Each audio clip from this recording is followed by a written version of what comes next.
across the UK, on DAB+, on your smart speaker, on your smart TV, and on your side. This is Talk.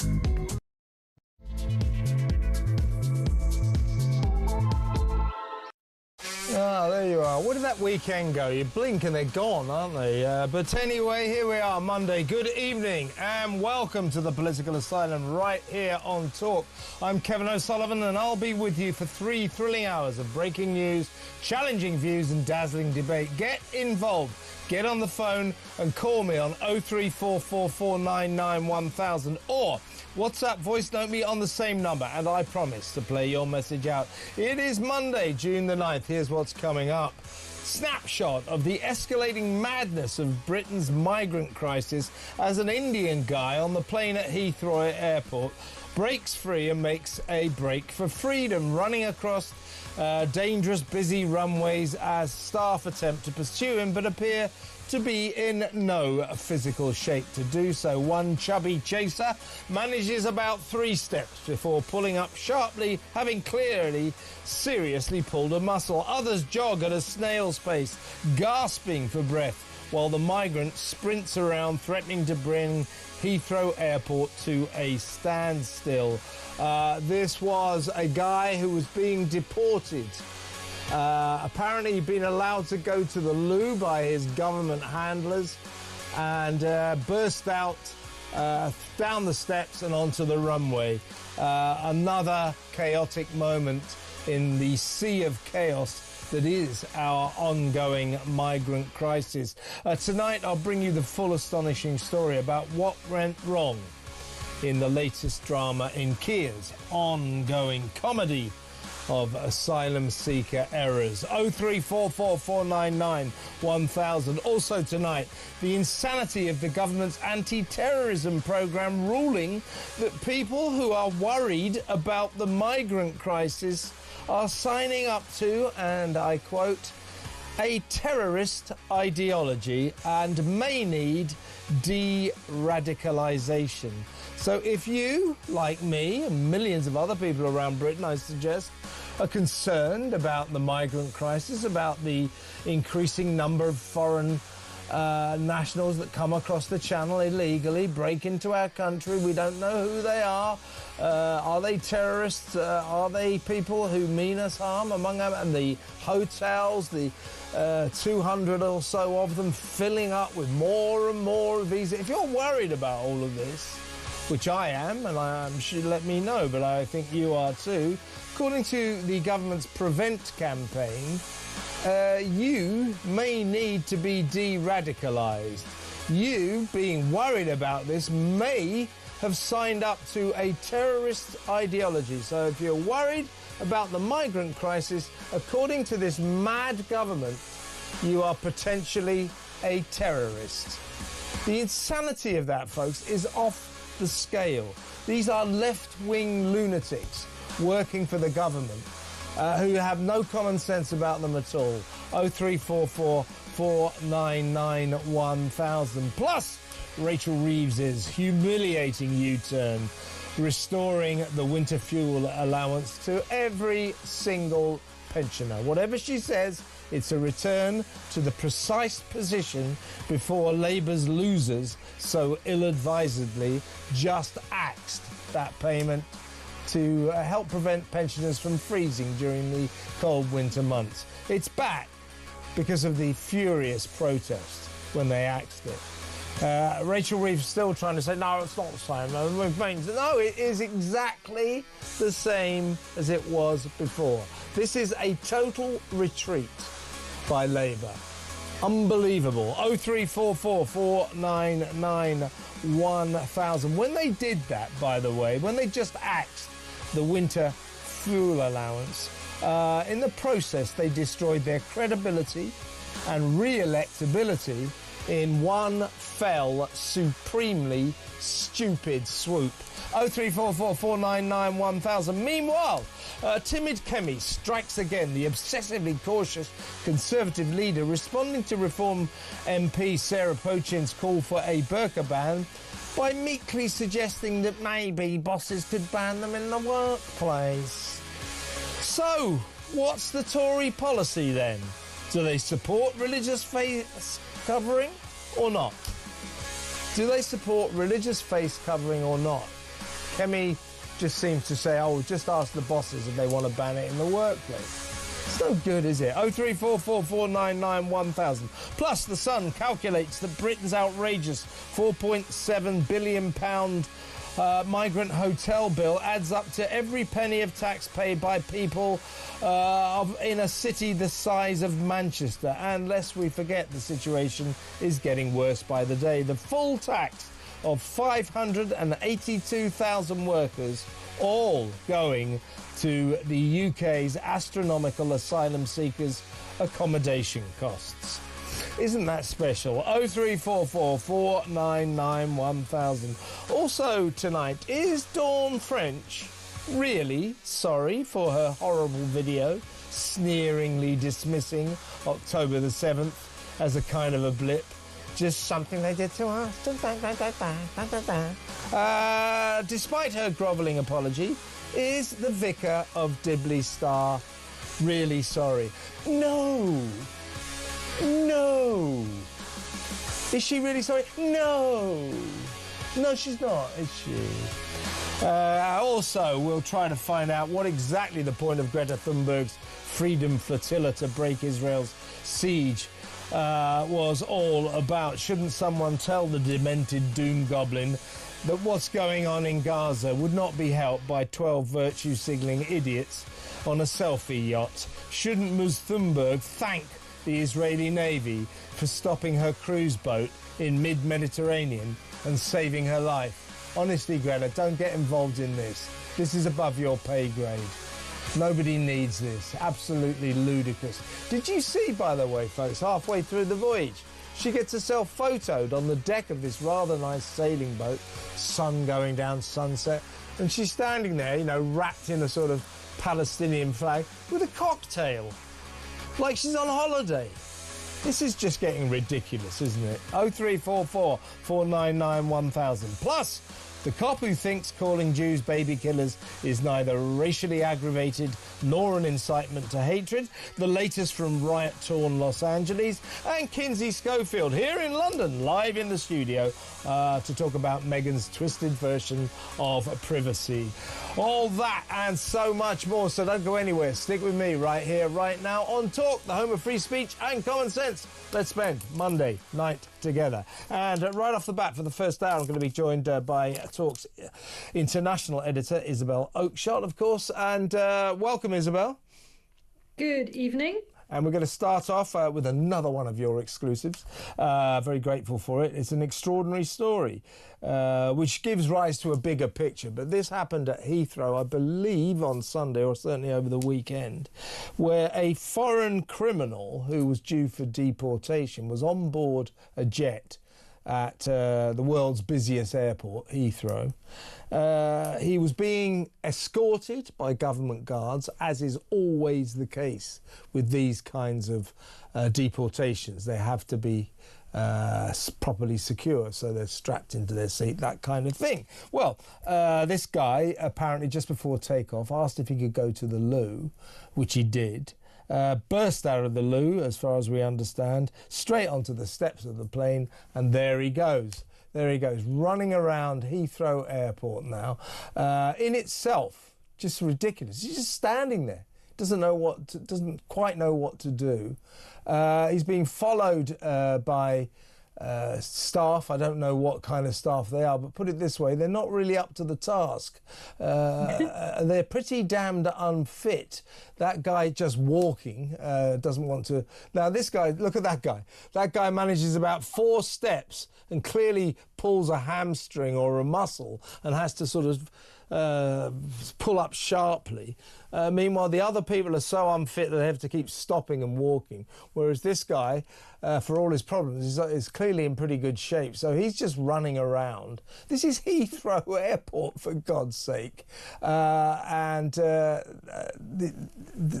he's running precariously close now to the runways. Look at that. Look how close he is.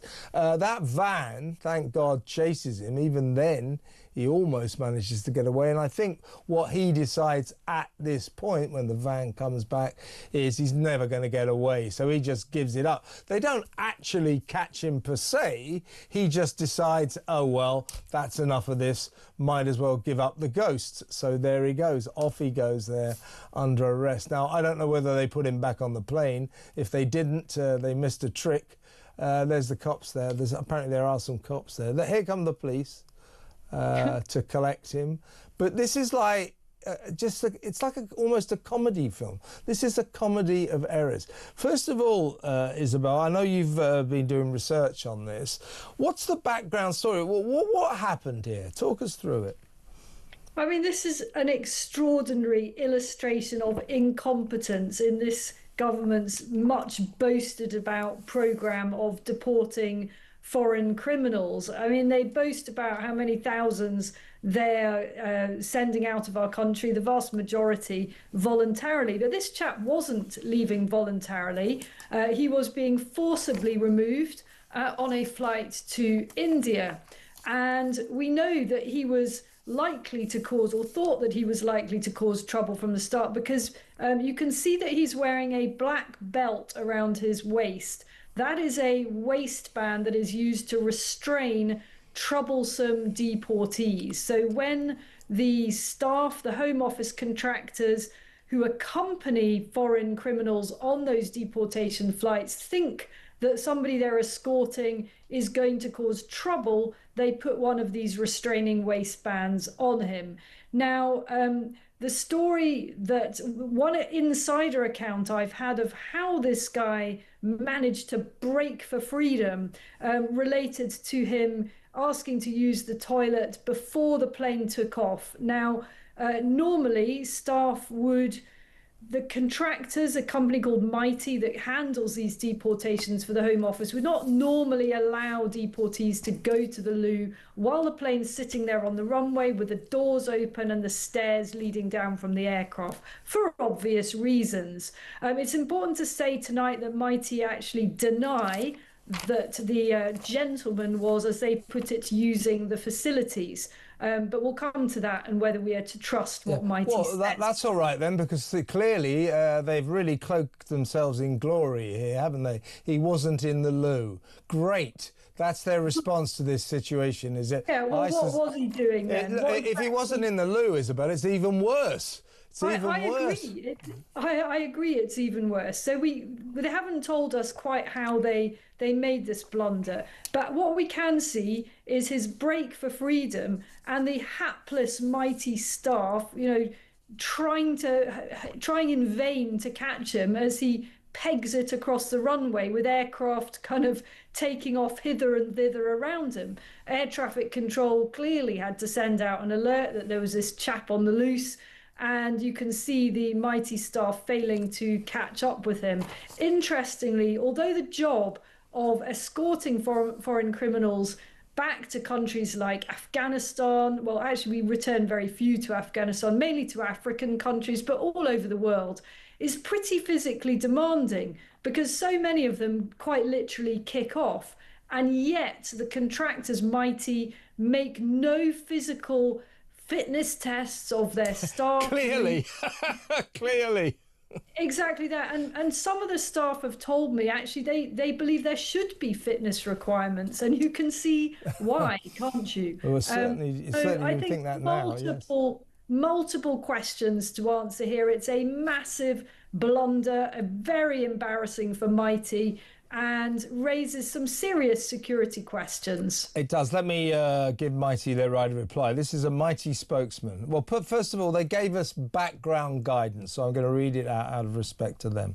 Background guidance. It is incorrect that the individual was being escorted to the facilities when this occurred. That would be the loos. And our understanding is he wasn't being escorted there. He was in there. and then he burst out unnoticed, as it were. That was our understanding. They're saying that's not the case. OK, the exits, they carry on. The exits were not guarded, as this was a commercial flight. Well, they're going to need to think about that going forward, aren't they? The individual displayed low-level disruptive behaviour, hence the restraint belt. As an investigation is ongoing, guess what? We cannot provide further details. Of course you can't. And here's Mighty's spokesperson's statement. An investigation into the incident is underway. The individual was quickly apprehended, reboarded the flight and was handed over to the relevant authorities on landing. Now, Isabel, I believe, to add to the madness of all of this, when you have a migrant on a flight, or sometimes you have flights actually full of deportees, you have to have an inordinate number of guards just to guard one of them, let alone an entire plane through. You know, it's like 3, 4, 5 per Yes, migrant. absolutely. When you had I remember not so long ago there was a plane full of migrants deportees that did take off, and it turned out that on the plane there were 300 people on the plane, but only about 120 of them were migrants. The rest of them were guards. That is the kind of ratio we're talking about. So it does beg the question, if there were 3, 4, 5 guards guarding this guy, how did he get off the plane? Well, precisely. That is exactly the question to ask. And yes, the ratio of so-called escorts to what I suspect they call clients is quite astonishing. I mean, these deportations are extraordinarily expensive for the taxpayer, and it's quite normal for there to be let me put it another way. It is very rare for there to be a plane load of foreign criminals being deported. It's usually 1 or maximum 2 on a flight, and they have massive numbers of taxpayer-funded staff that escort them there, and it's all about the health and safety and welfare of the so-called client rather than anything else. I mean, the people will probably agree with this. You know, these deportees are treated very, very well, and they can make life extremely difficult for the escorts that are accompanying them to all sorts of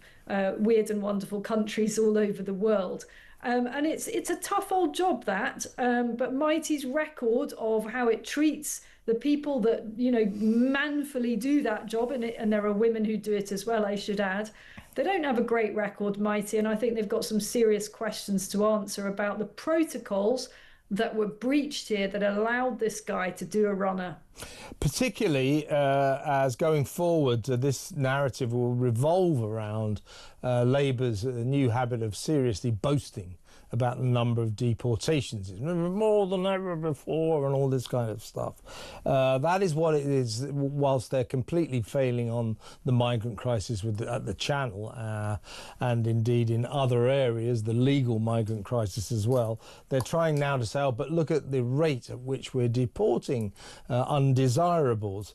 So there are 24,000 until for the year up to the 31st of March. Well, that's all very well, sounds all right, doesn't it? Until you take on board that only 6,339 of that 24,000 were enforced returns. So this guy we're talking about there with his restraint, he was obviously an enforced return. So the other 18,000 or so were volunteers. And we know volunteer returnees, we tend to pay them money to go. Oh, 100%. You know, the vast majority of those who have been returned have done so because they've been bribed to go. That is the reality. They've been bribed literally thousands of pounds to leave the country. So instead of sending them packing with a flea in their ear, we send them packing with thousands of pounds in their pocket. And as for that other figure that you cited there, 6,000 or whatever, I have to say serious questions over whether that figure is credible either. Yeah, well, it's still a very, very low number, credible or not. I mean, 6,400 or less than that. Fewer than 6,400 have gone compulsorily. One last point we should bring up about the security surrounding a guy like our friend running around Heathrow Airport there. He's got a restraint around his waist, hasn't he? But I gather, you know, for dangerous individuals, that, you know, you would think maybe handcuffs as well, but they're not. They're only allowed to use one form of restraint. So they don't like using handcuffs anymore, apparently. You know, that leads to complaints of excessive aggression and too many pain points. And in fact, those belts have a mechanism. Oh, hang on a second. I'm just reaching for the world's smallest violin. I know. But carry on. The belts do have a mechanism on them for restraining the hands as well. But clearly, you can see the guy's hands flapping around. They weren't being used in that case. And what use was that restraint belt when no one was holding on to it? There are two handles on that restraint belt for a reason. But oops. All those escorts failed to hold on when it mattered. Just a last word to Mighty. Thank you very much for your statement. But the investigation, the ongoing investigation that means you can't talk about this anymore. I mean, what's to investigate? It's pretty damn simple. You screwed up badly. And I think going forward, companies like Mighty, the security firms that help deport these people, they've got to get their act together. They've got to work out exactly how they're going to do this. And people, a guy managing to escape a plane on the runway, that is an outrage. It really is. Isabel, when we come back, let's talk about this extraordinary ruling by the Prevent organisation. That's the government's anti-terrorism unit that guards against radicalisation, saying that to all of us who have concerns, all of us who are worried about the migrant crisis, we are buying into a terrorist ideology, and as such, we may need de-radicalisation. Can you imagine how mad that is? This is crazy, folks. We'll talk about that next. Stay where you are.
These lawyers' costs are not included in this 4.7 billion, Right. and the 4.7 billion figure, Mike, includes the hotel costs.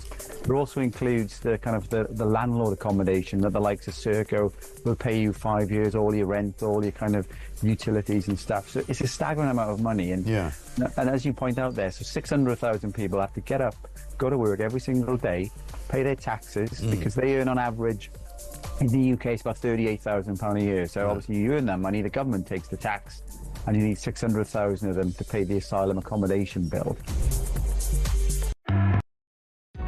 Across the UK, on DAB+, on your smart speaker, on your smart TV, and on your side. This is Talk.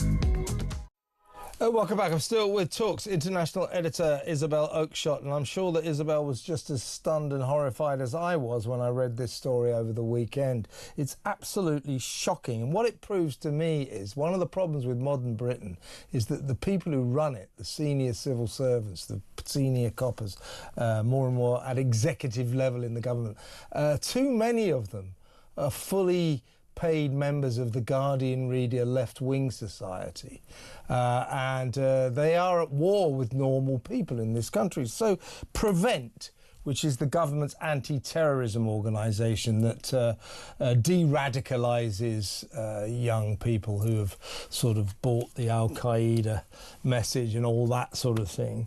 It's all about sort of catching people earlier, de-radicalising them, you know, making sure they don't fall into bad ways, and also sort of classifying. The big work they do is where are the problem areas? Where are our next terrorist attacks coming from? And of course, absurdly in the past, they've always said, well, the biggest threat to this country is far-right terrorism. No, it isn't. It's Islamic terrorism, which is responsible for 84% of all attacks in this country and around the world. 84%. So, you know, they come up with this sort of politically charged claptrap to point the finger at the far right when the real problem is Islam. But what they've decided now, in their infinite lack of wisdom, they've literally, this is in their guidelines, that if you're a person who's worried about the migrant crisis, worried about the number of people coming across the channel, number of people coming legally, you know, the whatever it is, 810,000 asylum seekers in 200 hotels all around the country. If you're worried about that, and particularly if you're worried about the effect this ongoing invasion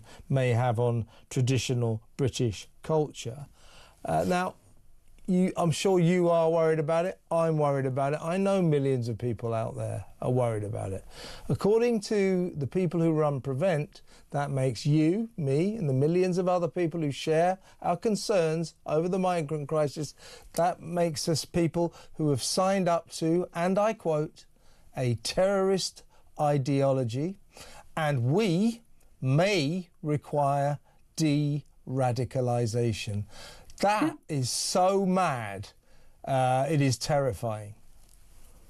I mean, first of all, I really struggle to take anything seriously from Prevent. I mean, even before this absolute lunacy, this is, after all, the organisation that failed to prevent Axel Rudikabana carrying out his absolute horrors in Southport. You know, time and again, it has been discredited. But I think just to interrupt you for a second, I'm looking down now at London Bridge. You remember the London Bridge terrorist attack, 2 poor people killed?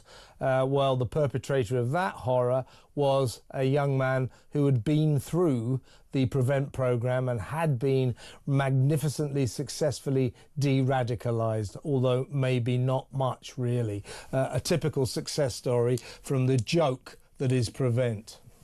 Yeah, I mean, of course, we don't know what they have successfully prevented, because how can you ever prove that? And that will probably be their excuse. But I do think with this absolute nonsense that they've peddled in the last few days, they have actually written their own epitaph. You know, I can't see a future government, if I can put it this way, a future government that is not a Labour government, continuing to fund this ridiculous organisation.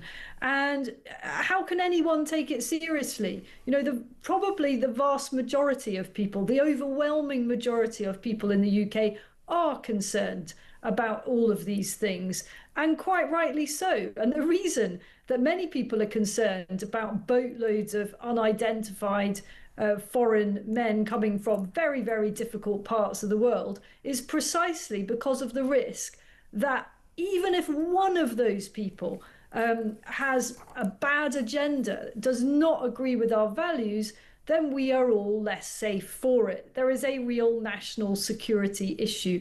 So to turn that on us is the ultimate gaslighting and grossly irresponsible. But I think it's also it's juvenile, it's infantile. These are people who believe that if you're right of centre, then you're far right. It's the Keir Starmer approach to politics. Anyone who doesn't agree with their sort of guardian reasoning, be kind approach to life is somehow some kind of far right danger to society. That's the way they think. So it's irresponsible what they've done. It's also moronic and it's infantile. And these are the people running a very important anti-terrorism unit. This is worrying. It is so pathetic. It's the same mentality, the same thing. I see it on social media every day that simply responds to any criticism or critique of mass uncontrolled immigration with the cry of racism. That is how juvenile this is. It's the equivalent. It's the equivalent of saying, oh, you're a racist because you don't agree with mass uncontrolled immigration. Exactly. Of course that doesn't make you racist, just as it doesn't make you a terrorist or particularly radical. It's completely common sense to want to control who comes in and out of our country. Of course it is. And let me put a question out to the audience, the fantastic audience. I think most of you agree with me and Isabel. We've got something to worry about here. The migrant crisis is a big cause for concern, I would suggest, for any responsible citizen in this country. And I know you all are responsible citizens. So what do you think about the fact that the government's anti-terrorist organisation thinks that you are potentially a terrorist, that because you're worried about the migrant crisis, you have signed up to a terrorist ideology? And let me ask you this, do you agree with Prevent that you, because you're worried about the migrant crisis, require de-radicalisation? 03444991000.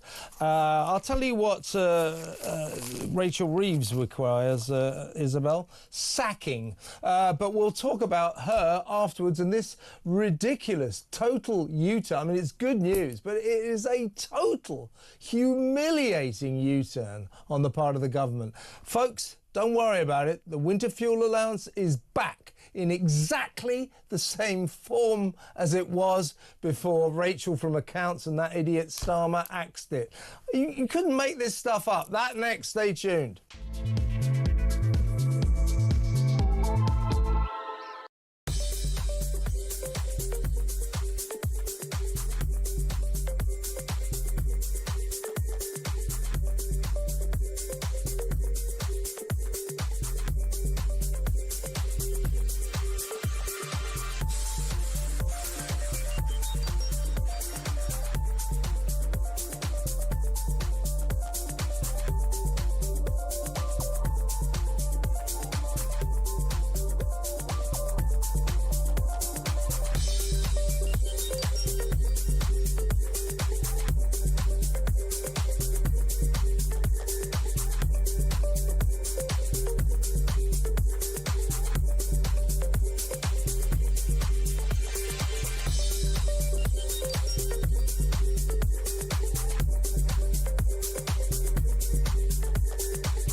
Across the UK, on DAB+, on your smart speaker, on your smart TV, and on your side.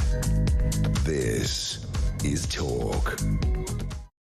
Welcome back. Still with Talk's international editor, Isabel Oakeshott. Isabel, poor old Rachel Reeves, Rachel from Complaints, was still today trying to act like they had changed the winter fuel allowance. Oh, we're still means testing it. It's the first government I've ever known to boast about means testing. It's never it's never usually something that people shout and scream about.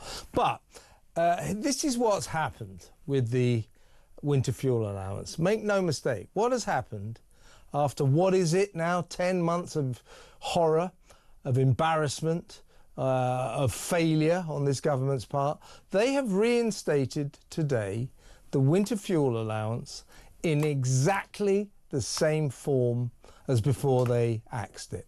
That every single pensioner, as before they came into power, will now get their 300 quid at the beginning of the winter.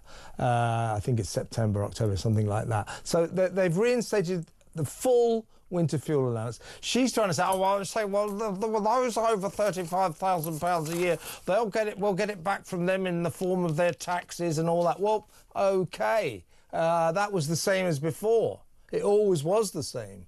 If you're a rich pensioner, you get taxed on your old age pension, you get taxed on your winter fuel allowance, you get taxed on your own income. That was 'twas ever thus. So what she's done today, let's have a look at her first. From this winter, 9 million pensioners will now receive winter fuel payments. It will be still means tested, but at a higher level. We've listened to people's concerns around the level of the mean test, and because of changes we've made and the stability we've brought back to the economy, we are able to increase that amount. And we will set out in the normal way in the budget how everything is funded. But no one should be in any doubt about my commitment to the fiscal rules to ensure that the sums always add up.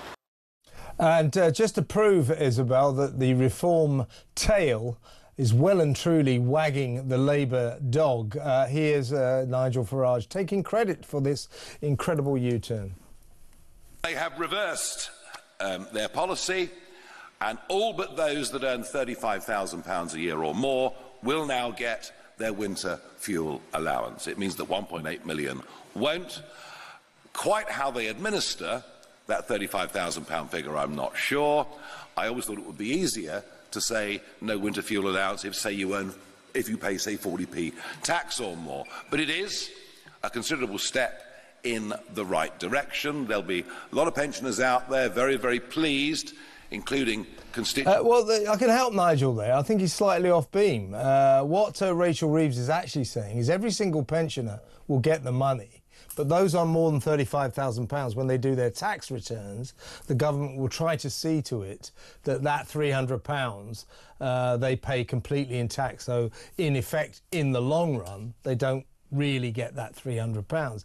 They have to give it back to the government. But that's just stuff and nonsense. That's just around the edges. Every pensioner is going to get this again now. You cannot overestimate the shambles of this. I mean, the government, if it was to save its sorry backside, it kind of had to do this. As long as this dreadful axe stayed in place for the winter fuel allowance to save very little money, there was never any need to do it. As long as this was still in place, it was electoral suicide for Starmer and Reeves, and they knew it.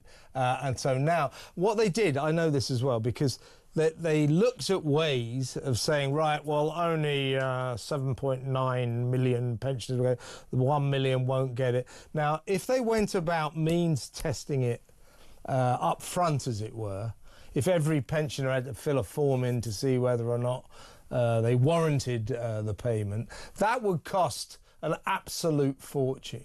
So the only way to make this cost effective is just give it back to everyone like before, and then tax the people earning over £35,000, tax it away from them. So make no mistake, this is exactly the situation, exactly where it was before they axed it. It's unbelievable, isn't it? I mean, this has been an absolute political disaster for this government. It is a screeching U-turn. And the only thing that surprises me is how long it took. I mean, I remember when the policy was first announced, and amid the initial furore, I thought they are going to have to U-turn on this. I mean, I've seen these things play out before, and you kind of know when a government is going to have to U-turn on something, when the scale of the backlash is so enormous and it affects their core vote, which it really does. It's obvious that they will have to do something. But in a way, what they've done is sort of the worst of all worlds, because they've dragged it out for so long that the damage has really, really crept in deep. And the reason that they've finally grudgingly U-turned is because they're terrified of reform, and Nigel Farage there. And they are hemorrhaging votes to reform. They previously had thought that reform was a Tory problem, and the shock for them has been to realise that reform is just as much of a problem for Labour as it is for Kemi Badenoch. Exactly right. Shall we go to a break? And when we come back, we're going to talk about Kemi Badenoch again and her strange caution about everything. Sarah Pochin from Reform says, let's ban the burqa. I think I agree with her. I've been searching my conscience about this, and I'm not sure where you stand. I kind of think we should ban it. I've got reservations. I don't like laws telling people what they can and cannot wear. I don't like the idea of it, but I think we have to make a decision about the burqa, and that is, do we like it? Is it right for a 21st century free democracy that when we sanction a religion that covers up women, covers up their faces for ludicrous religious reasons? So we have to think about that. Anyway, Sarah Pochin, I thought, rather magnificently opened the debate, said, come on, we need to talk about this. Richard Tice backed her up and said, yes, we need a debate. Now, how did Kemi Badenoch respond? Well, maybe we should. Her response was, maybe we should let bosses decide whether or not to ban the burqa in the workplace. Why does Kemi Badenoch have to water everything down? She is terrified to disturb the universe, and that is her problem. Too timid by half, cautious conservative. We'll talk about that after this break. Isabel, stay where you are.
These lawyers' costs are not included in this 4.7 billion, Right. and the 4.7 billion figure, Mike, includes the hotel costs.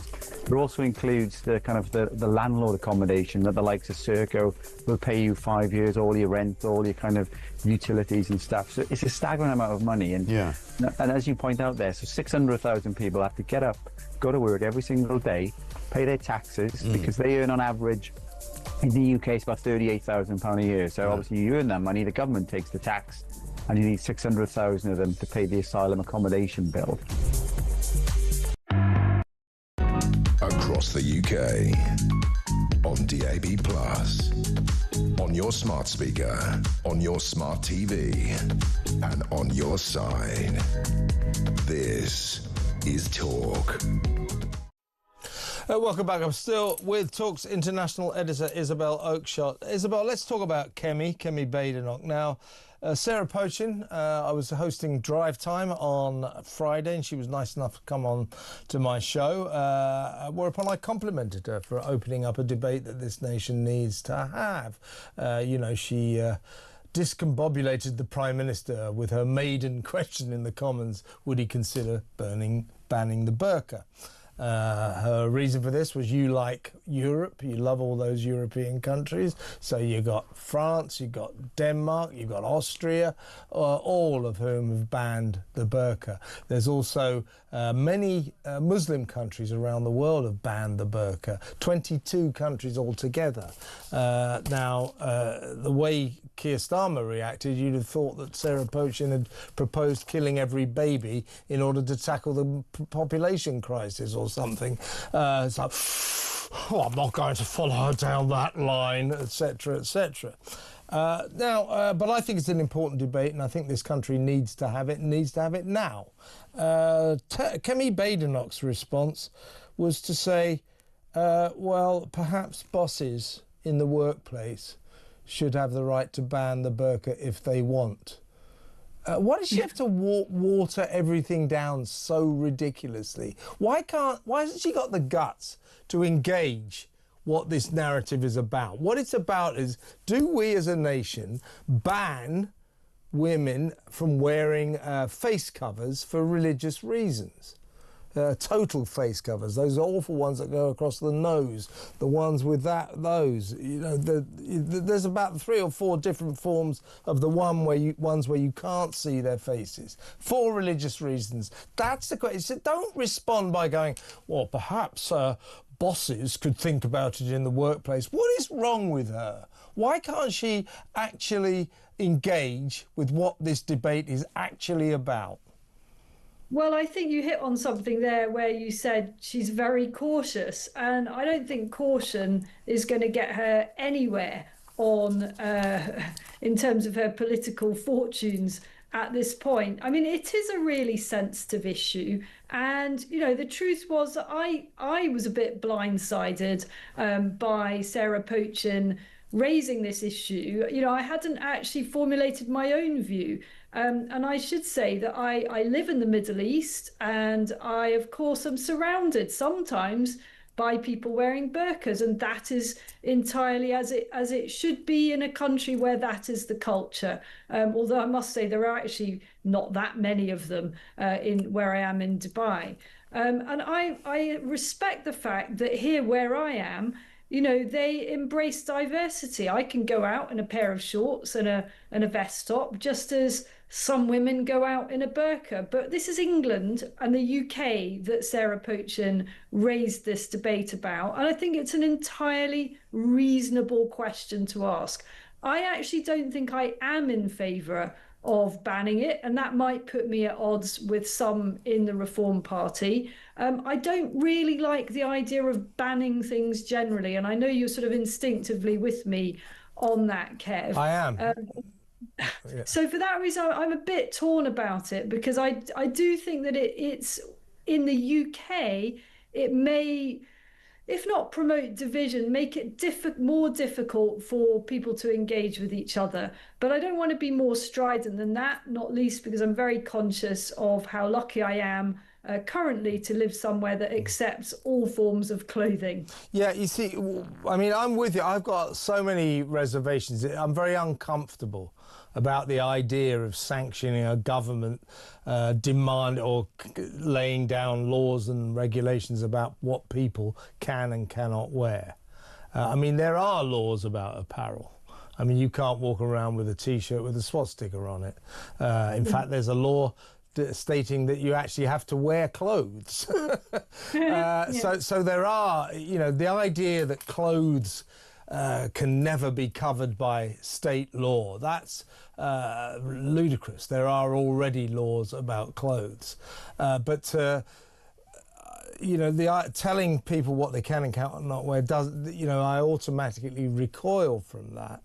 But that said, I don't think it is a good enough argument against those who want to ban the burqa to just say, well, you don't want to go around telling people what they can and cannot wear. I mean, I've got a lot of sympathy with that, but that said, it doesn't really cover the argument. Yes, in principle, we don't want to tell anyone what they can and cannot wear. It's up to them, free country and all that. But it's not just about it's not about the freedom to dress as you want. It's about the ramifications of what the burqa means. What is it there for?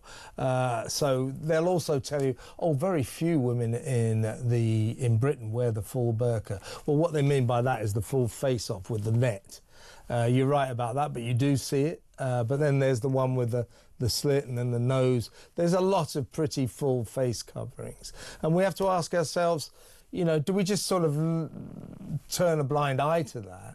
Or do we start asking questions? What is that about? I mean, first of all, there's that medieval claptrap about, like, if a man sees the skin of a woman's face, he will be consumed by uncontrollable lust and have to attack that woman. Well, I think we should dismiss that and say, well, we're not having that as a reason for why these women have to wear it. Then there's the question of whether or not they do so voluntarily. Now, I think a lot of Muslim women do this because of family pressure. They don't want to do it, but they do it. And we have to worry about that. Others do it because they're brainwashed from the age of puberty, 11, 12. Their parents stick them in these things before they are old enough to make a kind of adult decision about it. So I think we have to worry about how many of these women are doing it voluntarily, and also worry about the stupid reason why they're supposed to wear these things. Okay, live and let live. If they want to have these stupid reasons, fine. But maybe as a Western free democracy, we have to make a decision about whether or not we sanction a religion that makes women cover their faces in case men rape them. That's stupid. Well, I don't think it's about sanctioning the religion, which almost all of us have the greatest respect for. Most Muslims are not at all radical. They're quite gentle in their faith. I meant sanction. You're right. I must say, I meant sanction this religious reason for the burqa. Yes, but I think that, just to revert to the Kemi Badenoch point about, bosses should have the right to decide, well, there's a couple of realities there that she's not really acknowledging. I have literally never seen a woman in a burqa in the workplace, in any work setting, whether it's any interaction I've ever had in any corporate or service environment. I have never seen a woman in a burqa in the UK. Now, that might be because I don't live in Bradford. There may be areas where there's a lot more burqas than there are in Oxfordshire or London or any other part. But I've travelled all over the UK and it's just not a thing.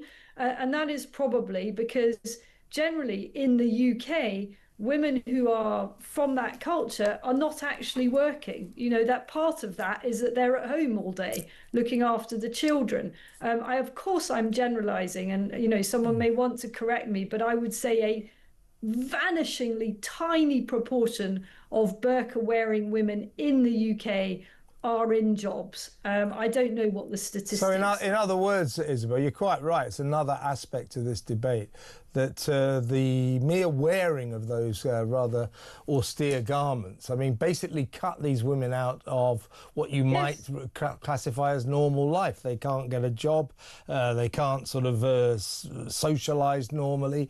And again, we have to think, well, do we sanction that? Do we sanction Bosses will already exercise their right not to employ those women, and that's greatly to the disadvantage of some of those women who might actually want a job. So I think what we're both agreeing is that Kemi Badenoch's response to this is utterly lily-livered and feeble. And whilst I don't think I'm in favour of banning the burqa, and I should say again, I've got great respect for that culture and people of faith, I think it's an entirely legitimate debate to have. It's a brave thing to talk about it. And let's not forget, something like 16 countries, perhaps more, ban the burqa. And we're not talking nutty countries here. We're talking our neighbours, France, for example, Switzerland. Yeah. And the other, there's one more aspect to this is that many of the Muslim people who support the burqa, they say it's not worth talking about. It's such a small element, and so many of them say this. These are the sort of chummy imams that come on with a smile and a joke and a hail fellow, well met. Their kind of corporate line seems to be, so few women wear this, but why are we wasting our time? So there's a kind of coordinated response to our misgivings about the burqa that I think is slightly suspicious, to be honest with you. There's a big movement within the Islam religion here in Britain to keep this, and I just wonder, what worries me about it is, do we have the guts as a society, as a country, to confront it and to debate it properly, because we haven't done it yet. Yeah, we haven't, and it comes up very, very occasionally. And I actually remember, I think David Blunkett raised it way back in probably about 2005 or something, and he raised an issue, if I'm not wrong, with what it was like dealing with constituents wearing burqas. I think I'm right on this because I was a reporter at the time, and there was a bit of a hoo-ha about it, and then it went away again. And then do you remember Boris Johnson calling them letterboxes? Yes. And that caused a whole furore, and then it went away again, and now it's come back up again. I don't know. I think it's really tricky. But I don't think that people should try to shut down the conversation. It's entirely reasonable, just as it's entirely reasonable for Muslim countries to say, actually, we don't want Westerners gadding around in skimpy shorts and bikini tops on our streets. That's their call, very much so. It's their country, absolutely. Isabel, great to talk to you. We'll talk again on Wednesday, I do believe. I'm looking forward to that. That's Isabel Oakeshott, Talks International editor. Where do you stand on the burqa? It is an ongoing debate. 0344 499 1000. When we come back, we're going to talk about anti-Semitism. We're going to talk about Dawn French and her horrible video that she made over the weekend before apologising for it. And also we're going to talk about Greta Thunberg, the hero, the saviour of Gaza. Didn't go that well, really. We're going to talk about all of that after the news, so stick around.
across the UK. On DAB+, on your smart speaker, on your smart TV, and on your side. This is Talk.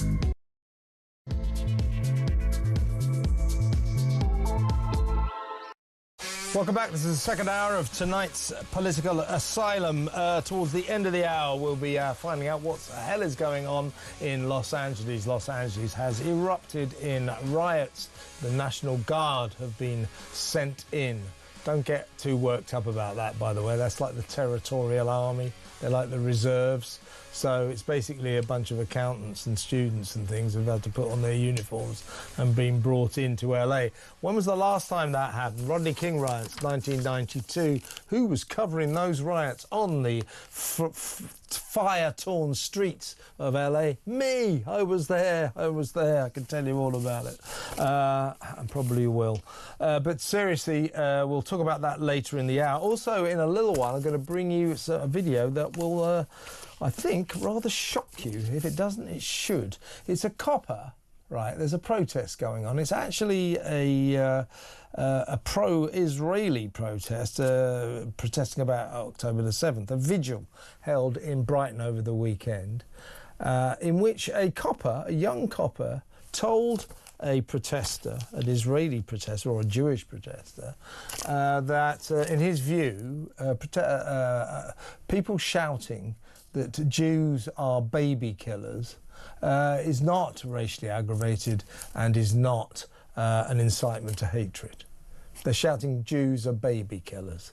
This copper thought it was in, and I'll use his exact phrase, in the same vein as calling Hamas rapists. The Jewish guy goes, but they are.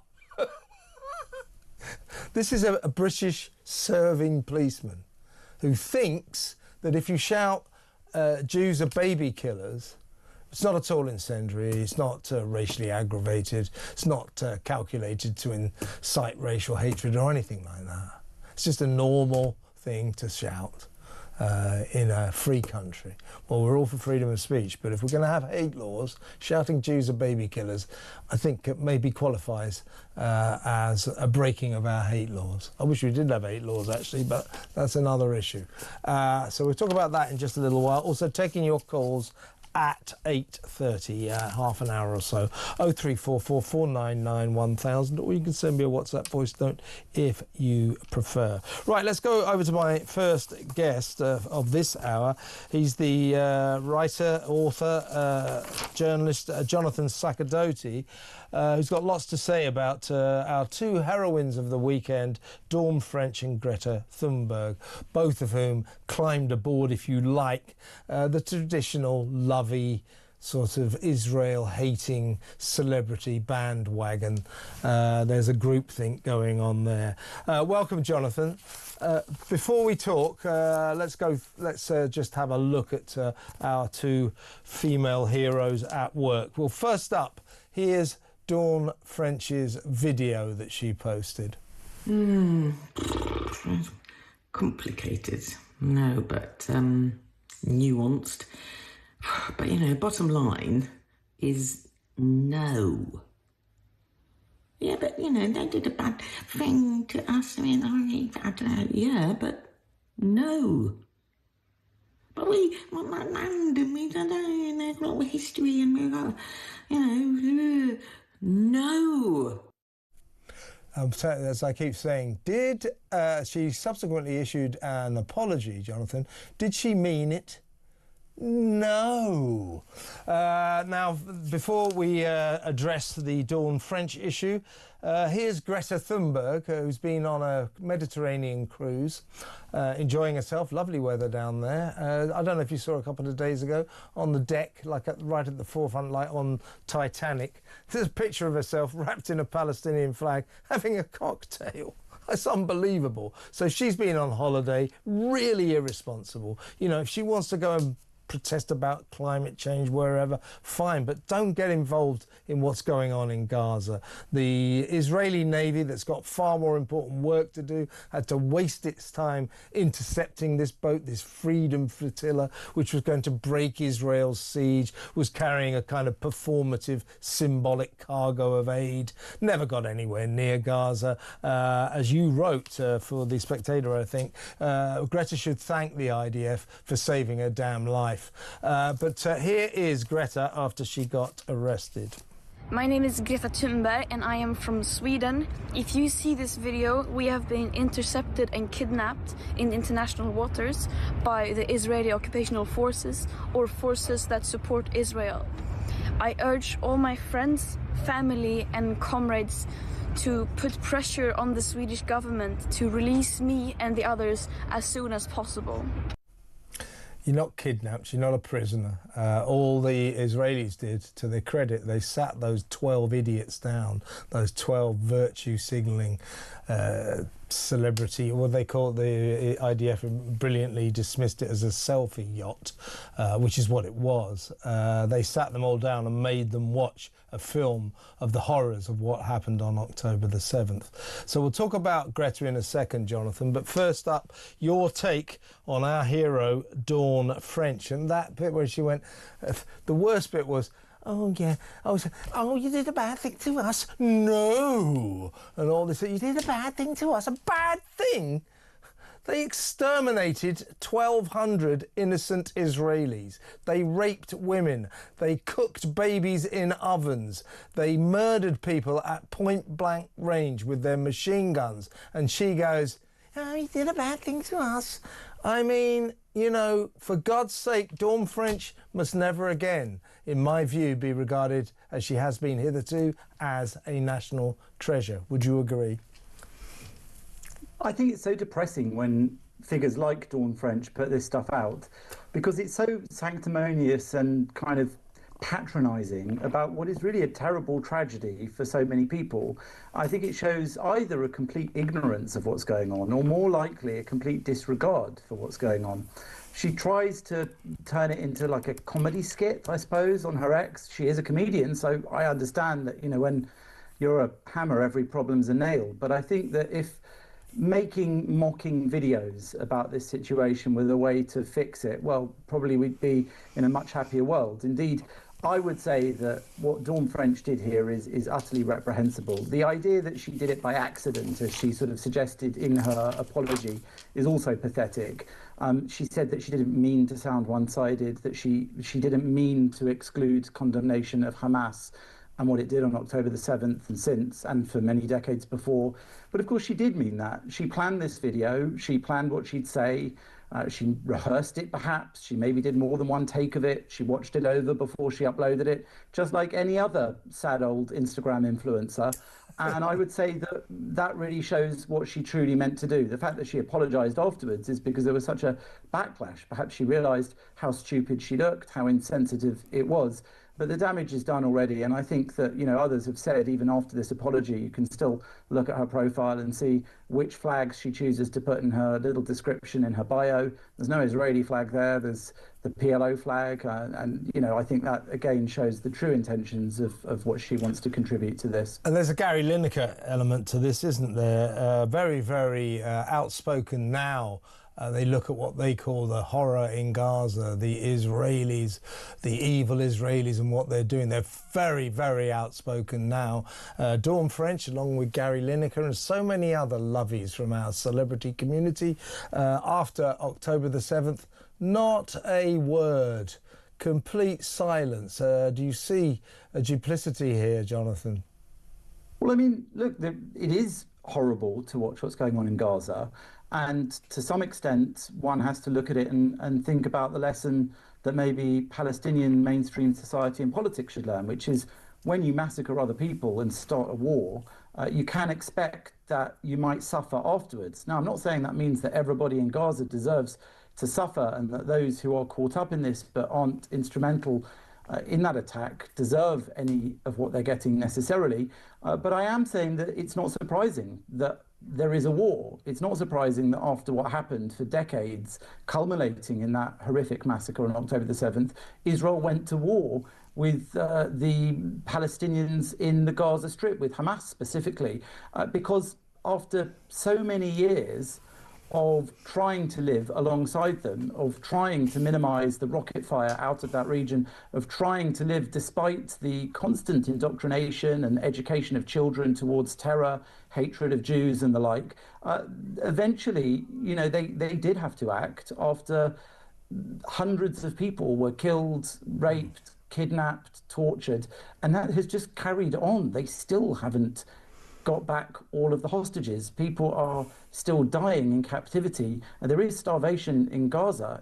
We know there is starvation in Gaza because the hungriest, most starving people we've seen are those Jews that Hamas released in those horrific pantomimes they staged when there was a ceasefire, and they exchanged the hostages they took for Palestinian prisoners, many of them with blood on their hands, found guilty of terrorist acts.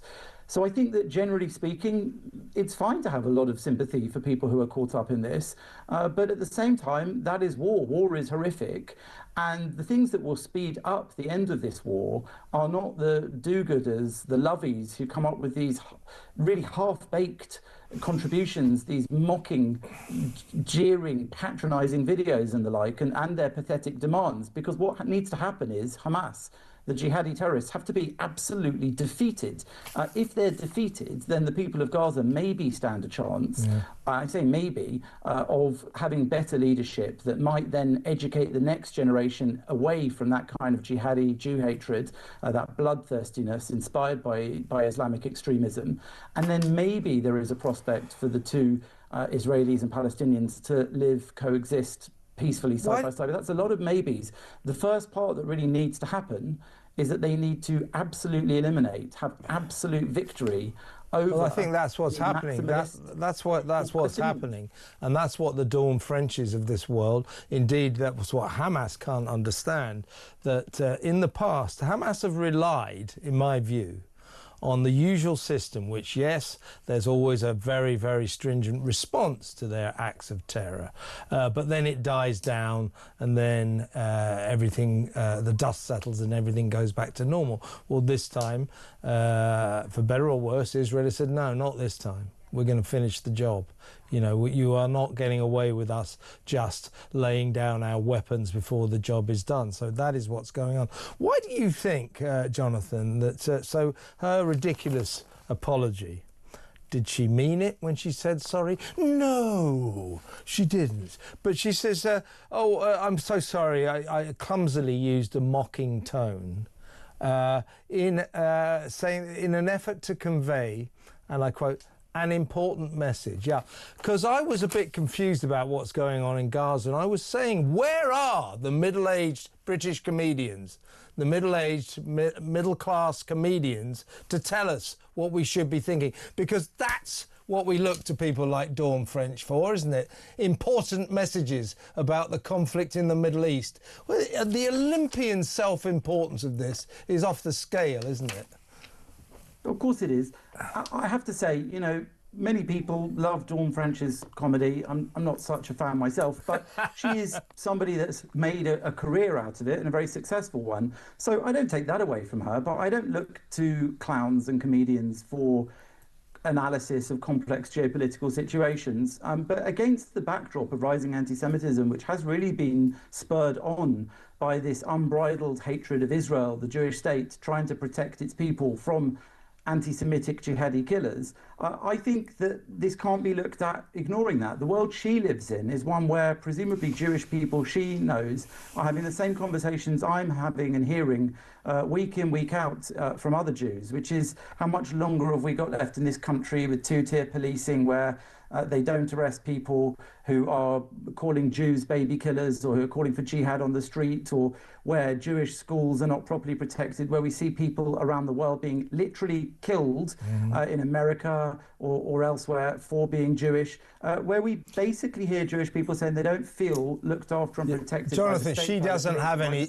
She doesn't have any friends like that. She lives in a groupthink world where they all think the same, and in their groupthink world, their simplistic binary groupthink world, it goes like this: Palestine good. Israel bad. That's her philosophy. That's what these people are like. Same for Lineker, all the rest of them. Quickly, let's talk about Greta, if we may. I mean, frankly, it's beneath contempt what they were doing. And the only thing I'd sort of like to say to Greta Thunberg is, look, you've got to grow up. If you must do these protests, don't go to war zones. You know, this is grown up territory, and there's no room for little children like you. I mean, I say that she's 23 now or something. Look at her. It's unbelievable. Playing Titanic. She's got to, I mean, go and protest elsewhere. Don't do this. Yeah, I mean, I'm glad she had a nice Mediterranean boat holiday with the sort of normal level of worship of Saint Greta that she's used to and publicity. But as you say, this is a very serious situation, and actually this doesn't do anything to help people in Gaza, and she and all the other idiots on that boat knew it. They are self-publicists who are out to try and virtue signal to the world. This was a theatre of performative virtue signalling. They knew that even if they did get through to Gaza, they wouldn't be very safe, but even if they were, the amount of aid they brought on that boat was less than one truck.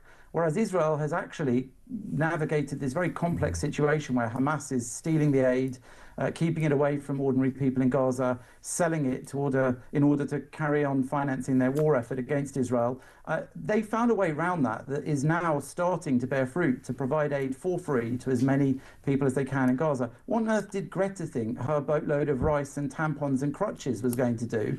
It wasn't, as I said, as much as one truck. And Israel has committed to taking the aid they did bring, transferring it through the port of Ashdod in Israel and putting it in through the normal channel. So they could have just raised some money and sent some aid if they'd wanted to. But of course, they wouldn't have got all the selfies and the adulation from their own friends and the other virtue signalers around the world. All I can say is that one picture of Greta that they released, grinning with a little bucket hat on as they gave her a pastrami sandwich. I think she's a vegan.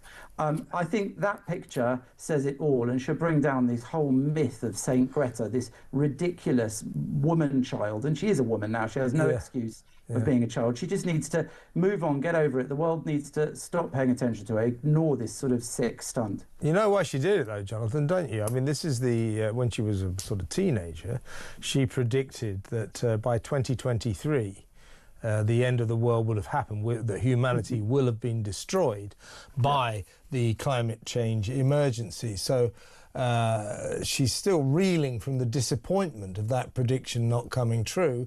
So she's moved on from climate change. Just a champion of the omni-cause. Yeah, exactly right. Rent-a-cause. And of course, exactly. where do all rent-a-cause protesters end up? Supporting Palestine. It's always attacking Israel, actually. Well, yeah. And as I say, they live in a world where it goes like this. Palestine, good. Israel, bad. Well, I kind of don't think that Israel is bad. Some of us are still standing with Israel. Thank you so much, Jonathan. Always a pleasure to talk to you. Jonathan Sakadozi there, writer and author. Big piece in the Spectator about Greta and Dawn French. What do you think? You know, wouldn't you like these sort of minor celebs to just butt out? You know, I mean, Dawn French is entitled to her opinions, but I love the way she thinks that her telling us her opinions is, and I quote, important. No, it's not. No, it's not. And is Greta Thunberg important? No, she's not. Let me know what you think about those two women protesting in their lovey left-wing way. 0344 499 1000. When we come back, as I trailed earlier, I'm going to play you some video, which is extraordinary. It is a copper saying that it is not inciting racial hatred or not indeed racially aggravated to say Jews kill babies. He thinks it's the same sort of thing as saying Hamas are rapists. Now, Hamas are rapists. Jews don't kill babies. So there's a problem there, isn't there? Let's have a look at that after this break.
these lawyers' costs are not included in this 4.7 billion, Right. and the 4.7 billion figure, Mike, includes the hotel costs. It also includes the kind of the landlord accommodation that the likes of Serco will pay you 5 years, all your rent, all your kind of utilities and stuff. So it's a staggering amount of money. And as you point out there, so 600,000 people have to get up, go to work every single day, pay their taxes because they earn on average. In the UK, it's about £38,000 a year. So obviously you earn that money, the government takes the tax, and you need 600,000 of them to pay the asylum accommodation bill.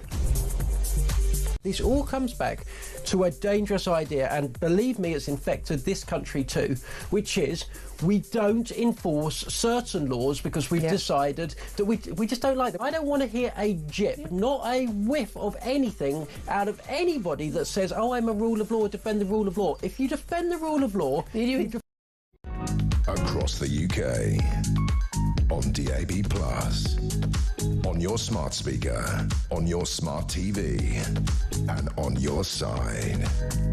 This is Talk. Welcome back. Your calls in just a minute. 03444991000. Then we're trying to find out what the hell's going on in Los Angeles. It is burning again, this time due to rioters as opposed to wildfires. So all that still to come in this hour. Kinsey Schofield at 9 o'clock. It's over here. She's in London, so she'll be in the studio. We'll catch up with the latest goings on Planet Meghan. But first, Mike Neville, former cop, former Met Police detective, is in the studio. Hi, Mike. Yes, good. I want to talk about a shocking incident, I think, down in Brighton over the weekend. There was a vigil to mark to lament what happened on October the 7th. So for once it was some Jewish people, Israeli supporters, quite rare in itself. But others have turned up to heckle. And one of the hecklers shouted, "Jews are baby killers."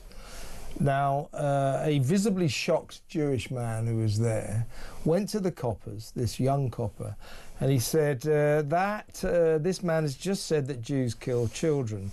That is a racially aggravated statement intended to incite hatred. I want to stress that by saying that, he intends harm to me and other Jews. The officer turned around and said, "I hear what you're saying, and I heard that as well."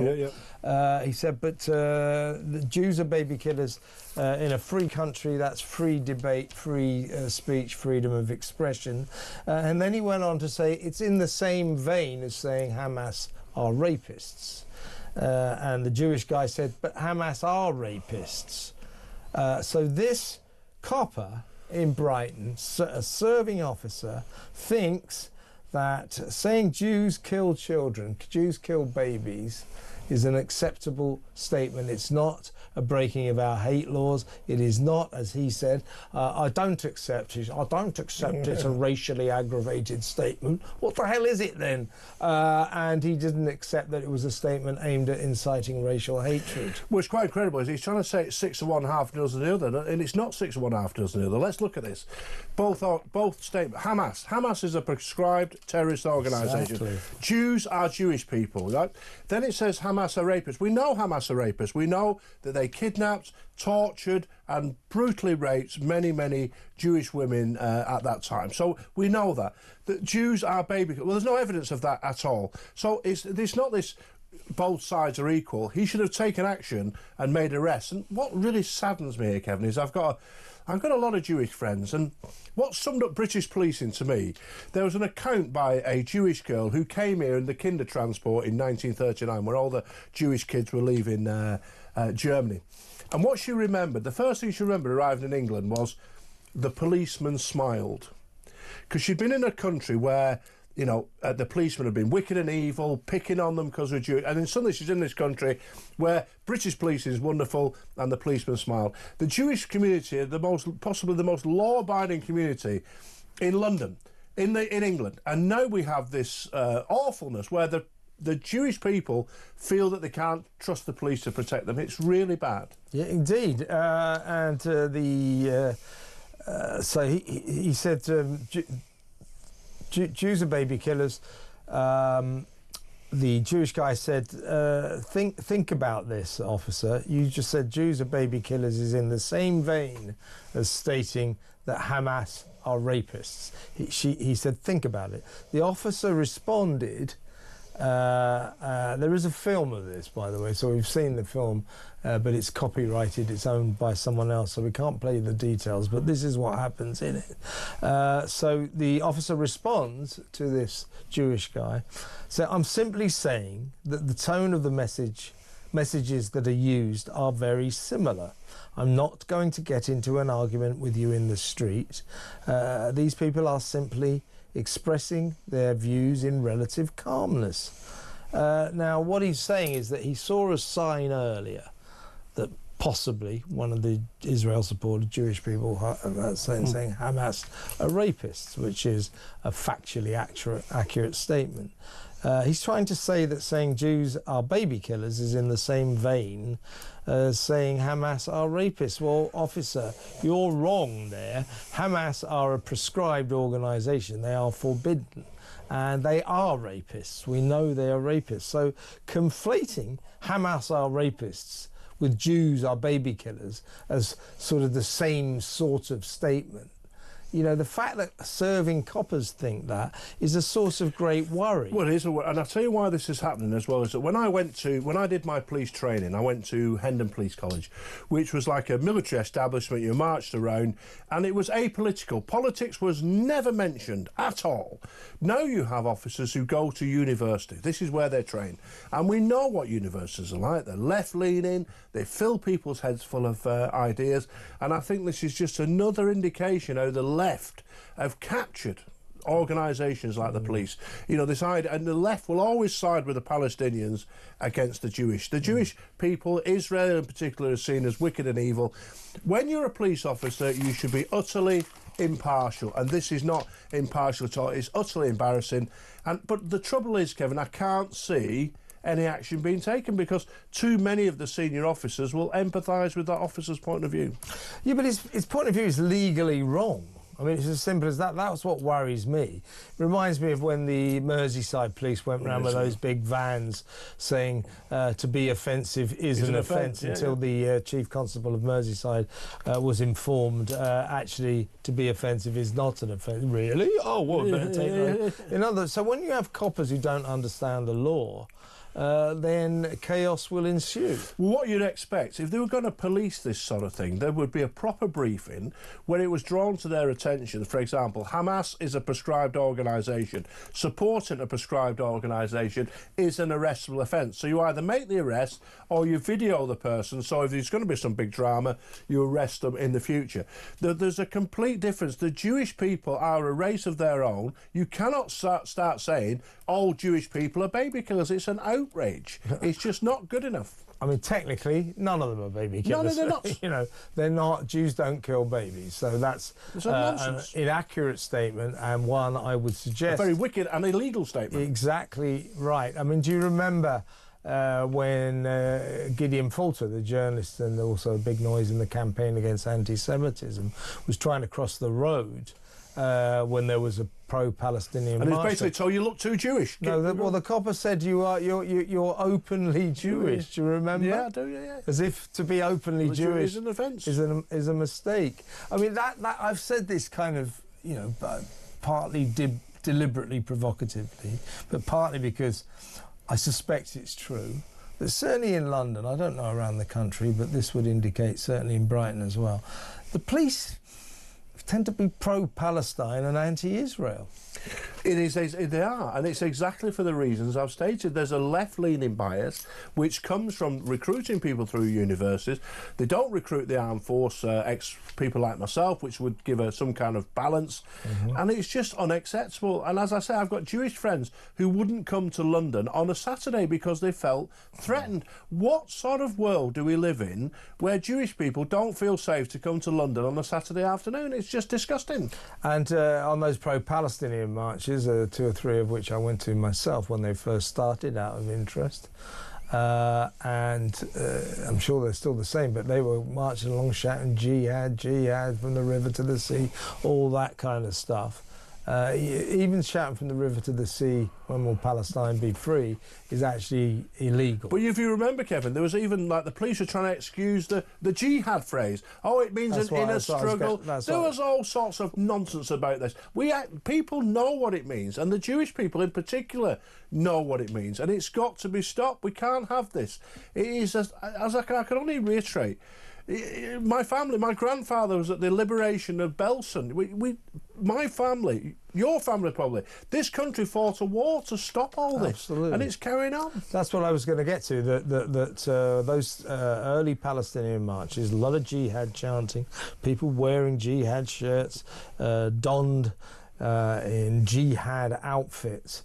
The Metropolitan Police's response that you used to work for, rather than say these people are breaking the law, they're calling for the extermination of the Jewish race and the Jewish state, which is obviously illegal.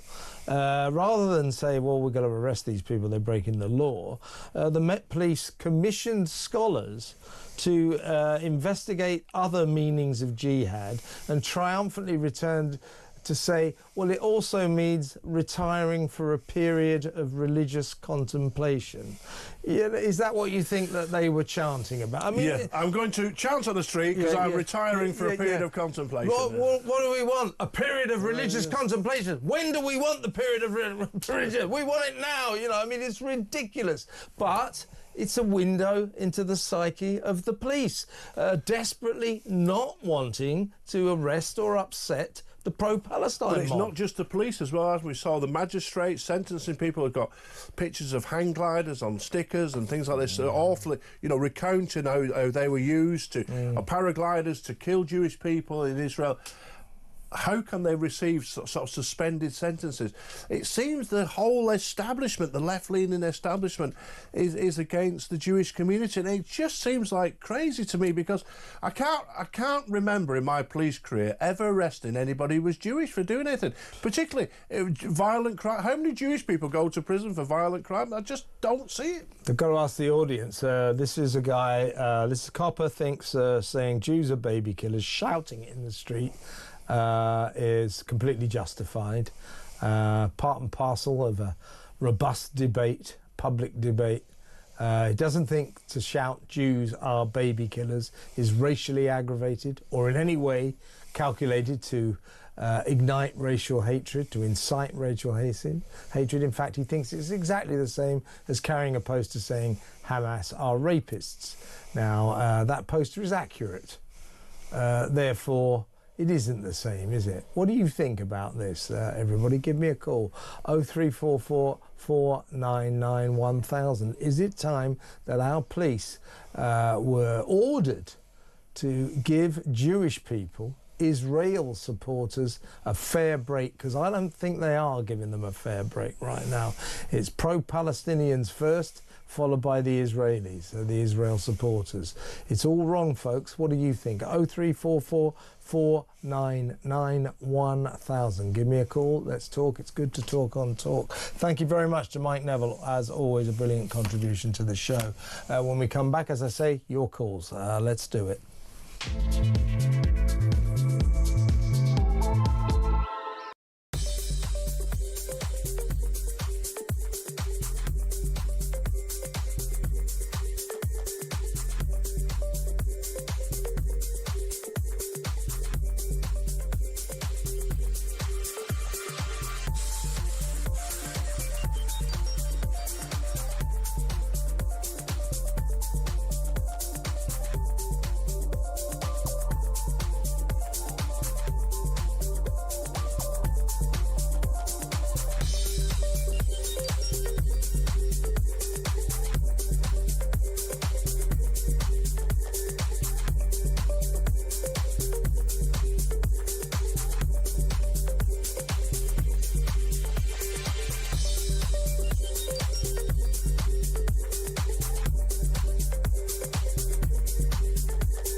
across the UK, on DAB+, on your smart speaker, on your smart TV, and on your side.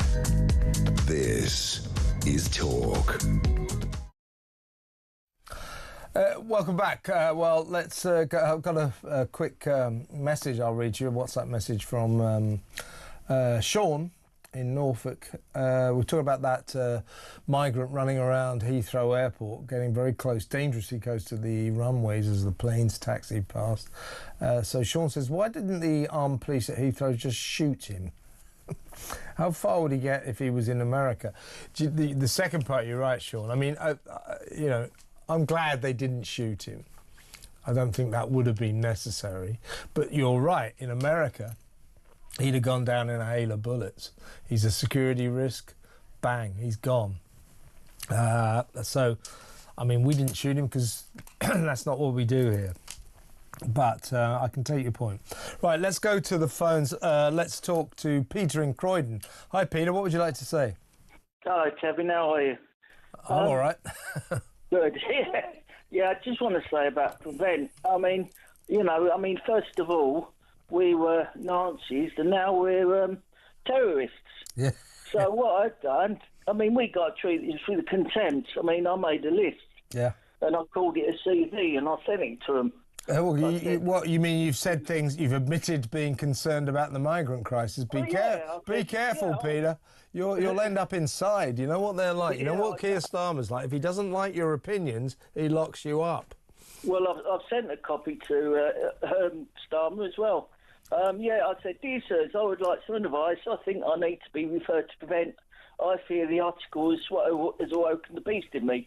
And I made, 16 entries.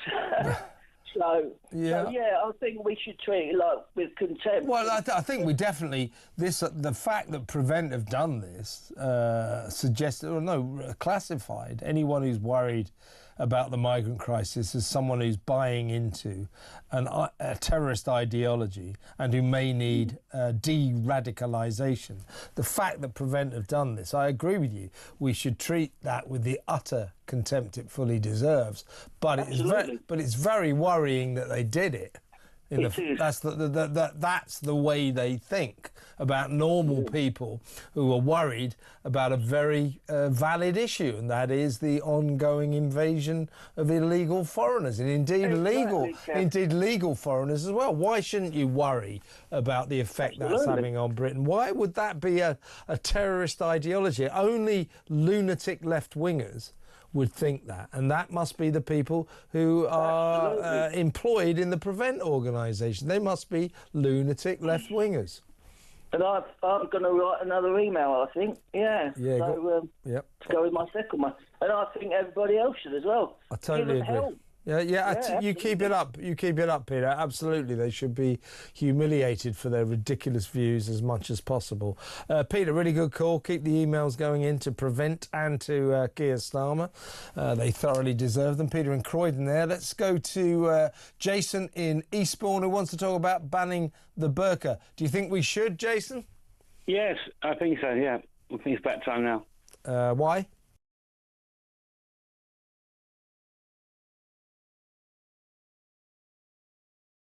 On. That's if you go into a bank. But what about a woman? Well, if she goes into a bank, that might open up a whole new Pandora's box. But walking down the street, that can't be covered up. But walking down the street, what do you think of the burqa then? It wasn't, Kev. I got on the bus the other day. Yeah. Some women got on the bus before me. Yeah. Like, no one was getting off. Yeah. So she got on first, I got my ticket, then I looked around, looked at my ticket, I looked up, and this flipping woman standing there with a burqa on right in front of me with brown staring eyes right in front of me. I went, whoa! I looked at the bus driver, and she just fucking chuckled a bit.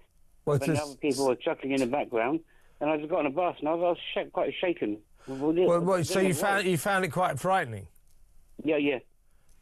I don't know if I find the burqa frightening. It would be if someone standing right in front of you, a big piercing brown eye standing right with a little hole there. I think, shit. I'm not sure about.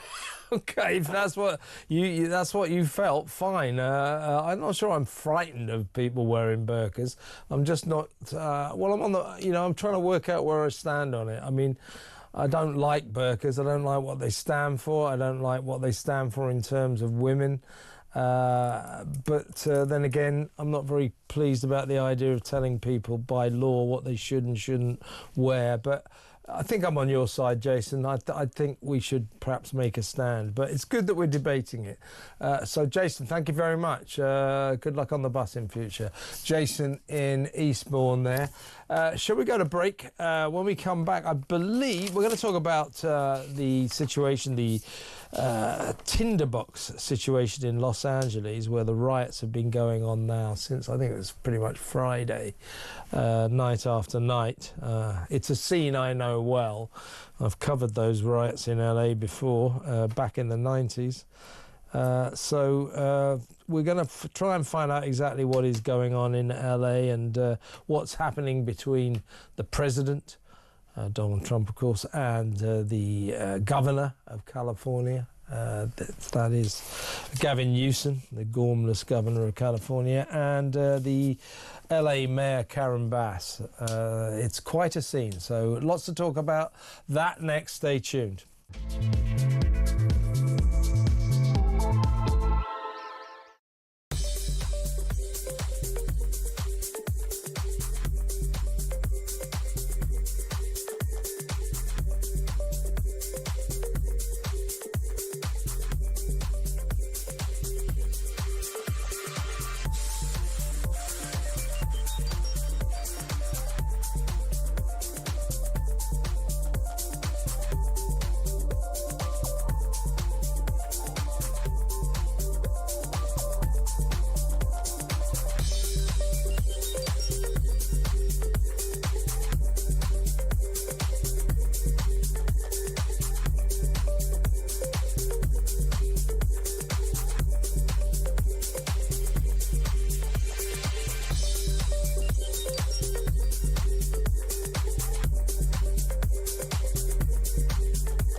When he was initially charged by the Crown Prosecution Service, he was charged with causing harassment, alarm or distress to the religious institution of Islam. Yeah. And that charge was publicised by the Metropolitan Police. They subsequently withdrew that charge because it was a nonsense charge, as pointed out. It was a blasphemy charge, and we don't have a blasphemy law in this country, we keep being told.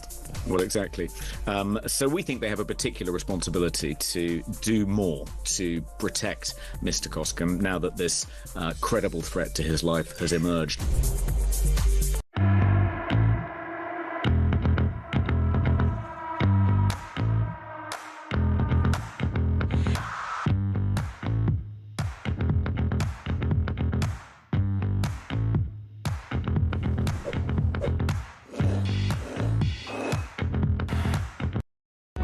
Across the UK, on DAB+, on your smart speaker, on your smart TV, and on your side.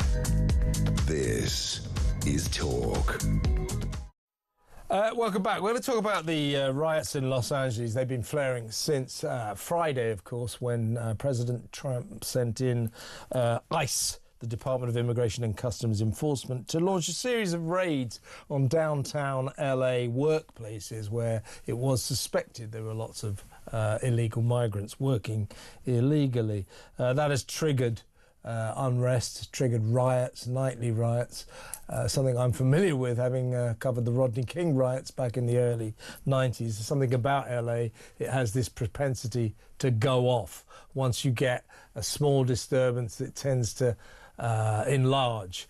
Now, I thought, who should we get to talk to about this? I thought, what about that brilliant Los Angeles-based lawyer, Matt Belinsky? Let's get him and get him to tell us what it's like right in the heat of it, what is going on there in LA. Well, it turns out he's in Europe. In fact, he's in London. He's in the studio. So welcome, Matt, to London. No doubt. Pleasure to be here. You're escaping the worst of it over in LA. Well, look, what's your take on it? My feeling, there's a lot of self-fulfilling prophecy in all of this. Now, so this started last Friday, and loath as I am to support Gavin Newsom in anything he ever says or does. So we'll start now. And the same deal for Karen Bass, the dreadful mayor.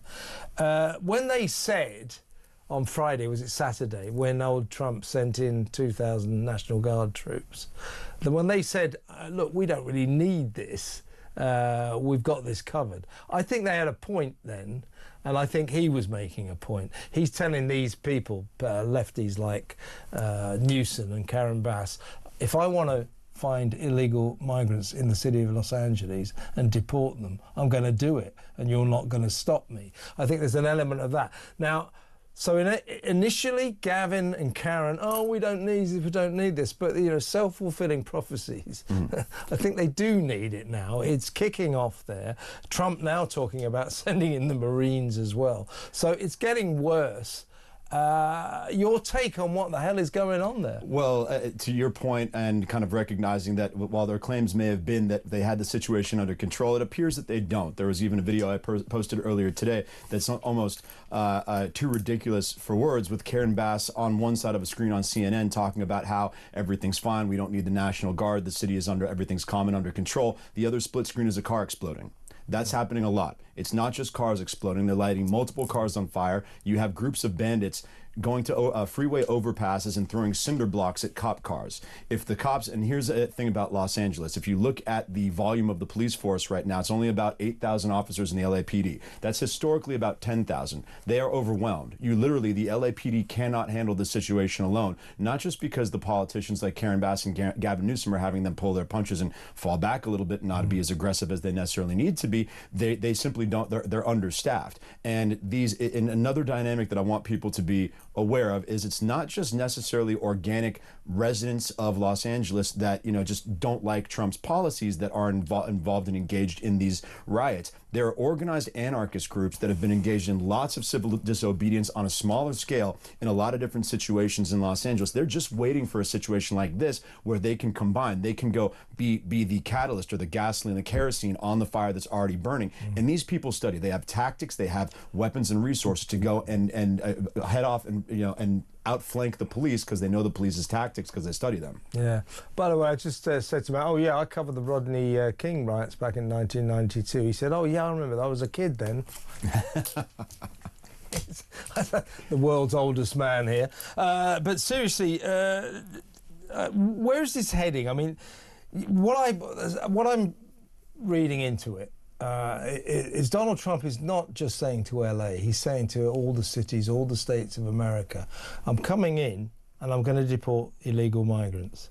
And if you get in my way, I will take serious action. So he's sent in the National Guard, may send in the Marines. Meanwhile, Gavin Newsom, the world's most ridiculous man, He's up there. So far, his response has been that he's thinking of launching legal action against the president for not telling him he was going to send the National Guard in. Now, that is tinkering around the edges. It hardly cuts to the heart of the matter, does it? What a pathetic thing to say. No doubt. And even if you want to go go further on his levels, Gavin Newsom's levels of patheticness, the director of ICE, a guy named Tom Hochman, he has said that, listen, we have something in America called the Supremacy Clause. Federal government, federal law is always going to govern and reign supreme over local state law. These states are supposed to let the feds do what they want. The reason that Donald Trump hasn't had to send this message necessarily to a lot of other cities because they comply, because they observe the law. That, hey, if the federal officers want to come and enforce federal immigration and border security law, that's what the law allows them to do. Only certain selective so-called sanctuary cities like Los Angeles are defying the federal government and essentially violating the Supremacy Clause. So this is something that should be expected because Gavin Newsom is, in essence, he's violating federal law there. And Tom Hochman has said, well, listen, if you're going to go ahead and blatantly, expressly violate federal law, we're going to arrest you. We're not just going to say, well, you're the government, we can't, governor, we can't arrest you. We're going to enforce the law against you. And he said he's trying to preen and look tough in front of all his Democratic constituents and said, oh, bring it on. Do you want to be a tough guy? I was like, no, Gavin, you're the one who's trying to give a false impression of being a tough guy by violating the law that everyone sees as plain and clear. What about Los Angeles itself? How have, in terms of, Trump's America, Trump won the election. That wasn't a popular thing in California or LA. Present company perhaps accepted. I mean, there are sensible people in California. I know you don't believe it, but... got 10% more vote than he did in 2020. But there are a lot of people who don't like Trump. Absolutely. And is that contributing to the unrest in LA? No doubt, but I think more so aligned with political motives, and that the politicians like a Karen Bass and Gavin Newsom are they believe that they can gather more political and social currency by defying Donald Trump, by saying, listen, if we stand up to him, by disobeying the law and disregarding the Supremacy Clause, we can gather more support from our constituents, and that runs contrary to the goodwill and the welfare of the citizenry, not to mention the law. So I definitely think that's an element and a motive that's at play for sure. Absolutely right. This is Karen Bass blaming Donald for all these troubles.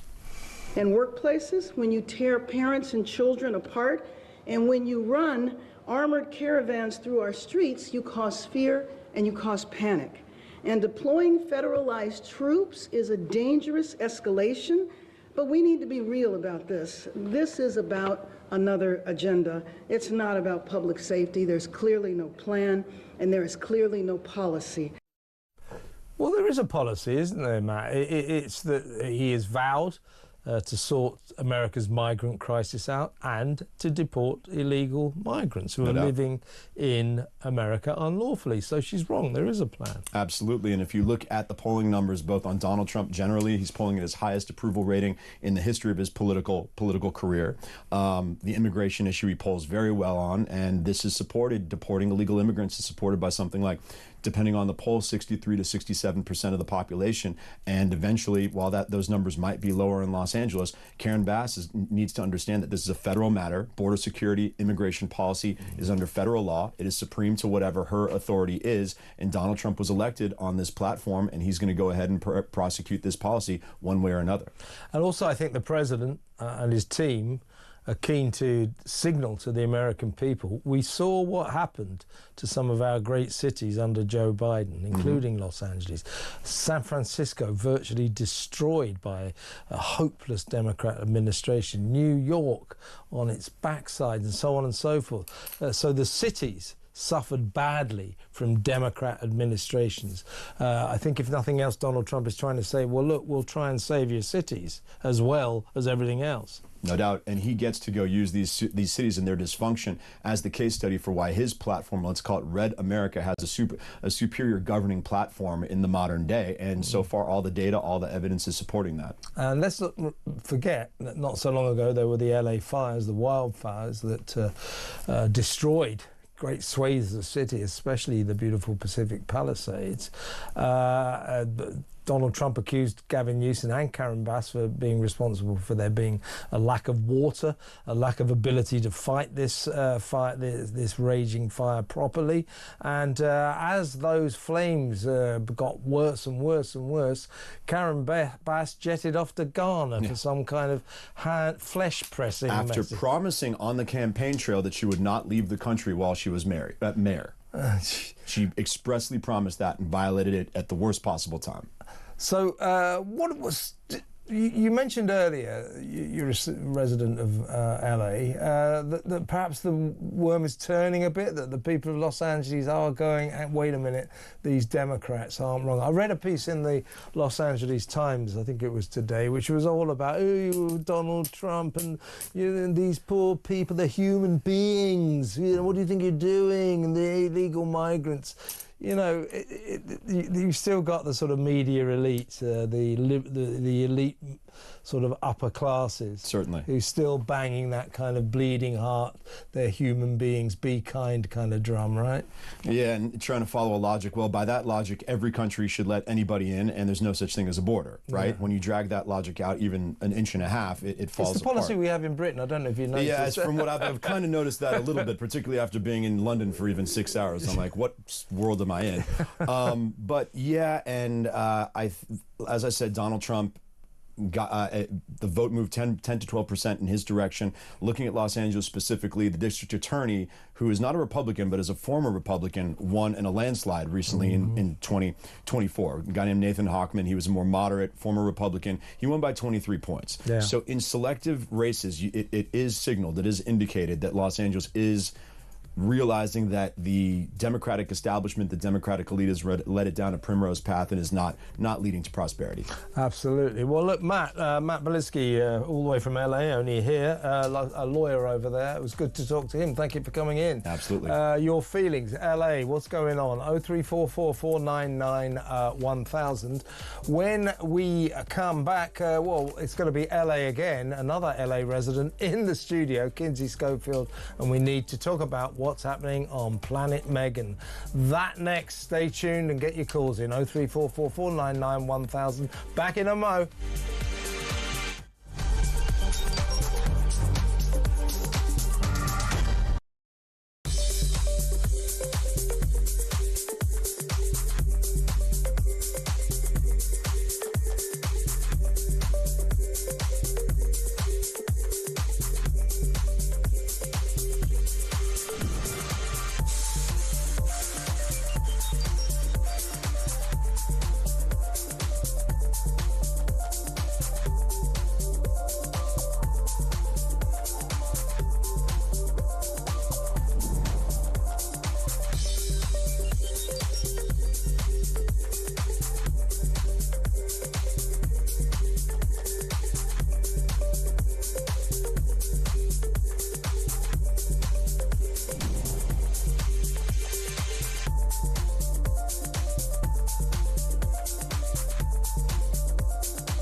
Across the UK, on DAB+, on your smart speaker, on your smart TV, and on your side. This is Talk.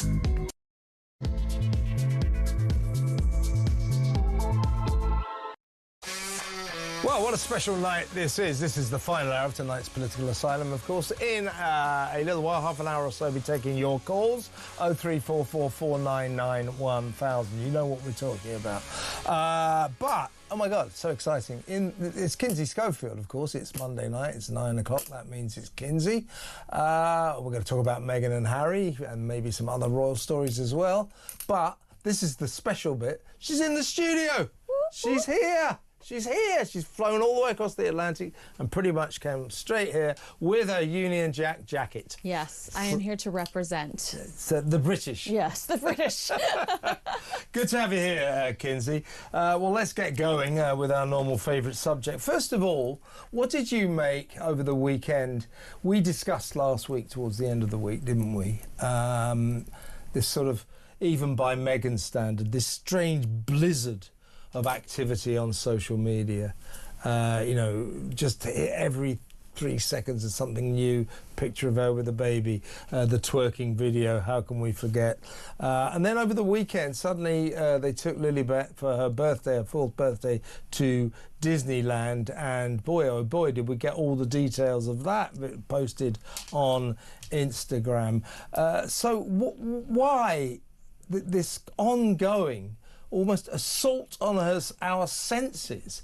You know, Meghan, here I am, look, here's me twerking, here's me at the Disneyland with Lilibet, here's me with Harry, here's me with my jam, oh look, you can get some wine now. I mean, why this? I'm opening a hotel. Yeah, well, let's get on to, exactly, let's get on to that in just a minute. But why, is it because she's now talking about opening hotels and launching wine that she is assailing us with this social media onslaught? Is that what it's about? Have you heard of the outlet Jezebel? It's very feminist. It's very, I'd say it's very left-leaning. Mm-hmm. They wrote a piece this week, and they have been, as far as I'm concerned, Meghan fangirls.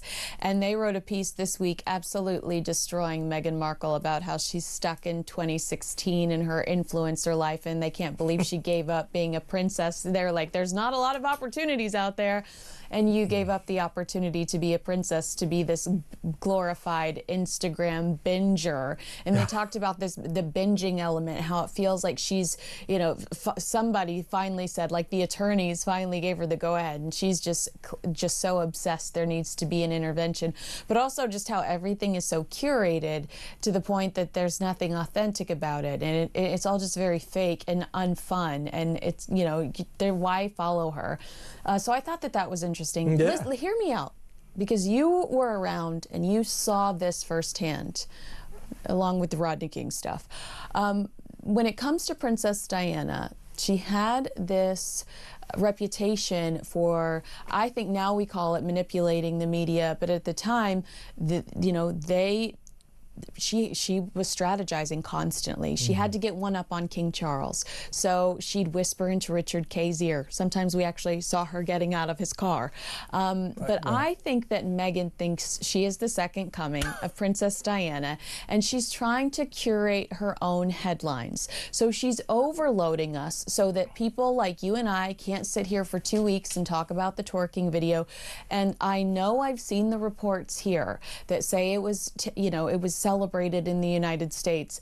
Cringe, cringy, those are the words I saw in headlines from Page 6, the New York Post, American headlines. Same as our reaction, yes, in other words, like yes. tacky, cringy, as you say, what on earth, vulgar. Yes. What do you think you're doing? Yes. For God's sake. So I don't believe that she is under the impression that went in her way, that was a huge success for her. I think that she thinks she's like Princess Diana and curating her own headlines, and she does things like the Disney vomit, like the just all I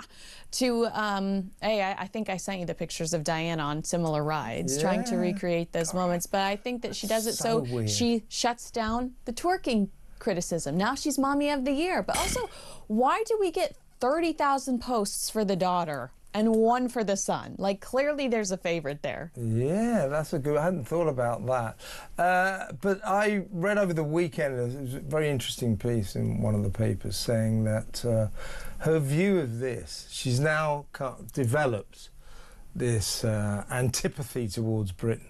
She basically hates us over here. Yeah, but she's going to sell tea. Yeah. She's going to use her title. Well, we'll come on to that. It's going to be a bit difficult if you can't buy it over here, I'll tell you that. But we'll come on to that in a second. But she believes that we hate us, so she now, this is what the story said, is sort of revelling in sort of annoying the British haters. So she believes that because of the level of the response, the disgust we all had about the twerking video, she believes it's a great success. She thinks that twerking was really working for her.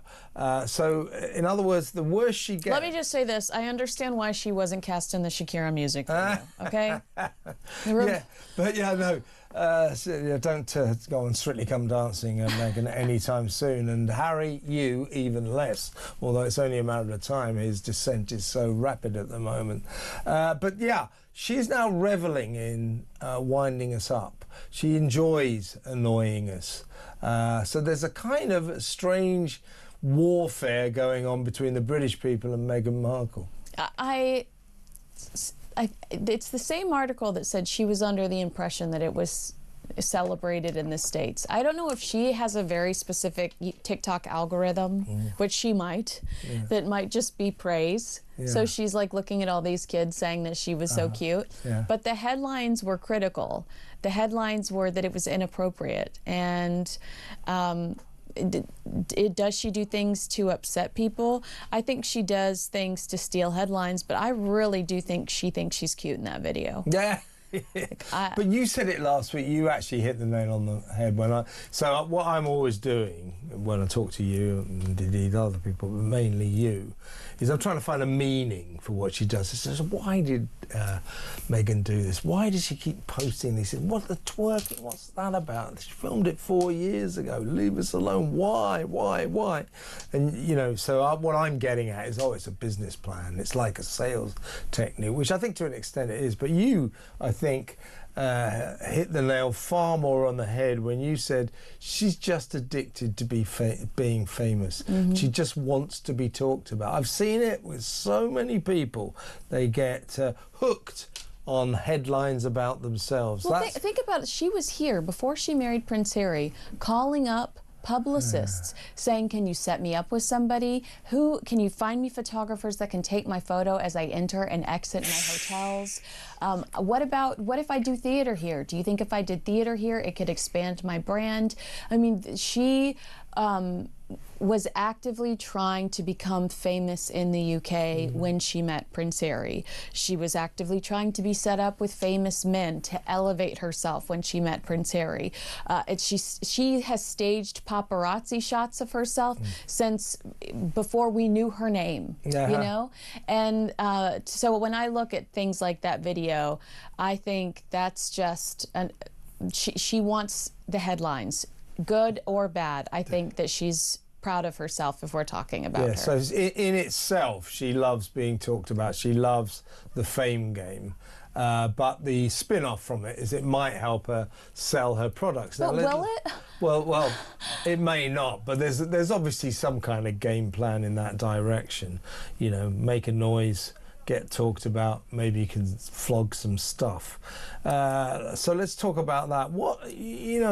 So we had the jam and the cookies and all of that, which we tried some of, very average. And then she announces, I'm going to close As Ever down until at least next year because I need to work out what As Ever could be. As I said at the time, usually when people launch a business, they work out what it could be before they launch it. It's called a PowerPoint presentation. Exactly, not afterwards. But it's just as we're going, well, blimey, so she shelved it. Suddenly, as we discussed last week, suddenly on Instagram, all the stuff is back up on sale again. And now she's even expanding the remit, talking about launching a rosé wine, Chateau Meghan. That's my name for it. I'm not sure what she'll call it. I can't say what I'd call it on your... I don't want to get in trouble. Yeah. Chateau Meghan. She's also talking about opening hotels. Yeah. Just massively widening the scope of the As Ever brand. I mean, so this time last week, she just said, I'm closing it. Yeah, I'm going to see what it could be. This week, there's a hotel, or potentially hotels. There's wine. she's expanding it. What the hell's going on? I think she has very unrealistic expectations for herself and for her success. But I also think, you know, I think I texted you, bipolar, schizophrenia. I mean, and I'm not diagnosing this woman. I'm just saying, as an observer, she seems to have no clear goal other than fame and money.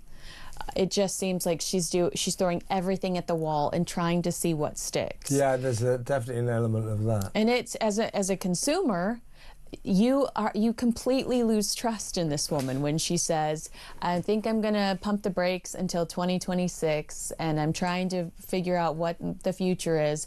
And then like less than 48 hours later, after telling Beyonce's mom you're taking a break and Fast Company magazine, it's not like she's whispering it and it's ending up in the Sun in small print. Somebody overheard her say it. She's making these announcements herself in Fast Company magazine in this glorified profile, which was like, I mean, I puked in my mouth. It was so it was so over the top generous to her.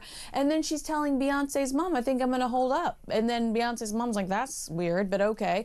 And then days later, she's announcing, I changed my mind.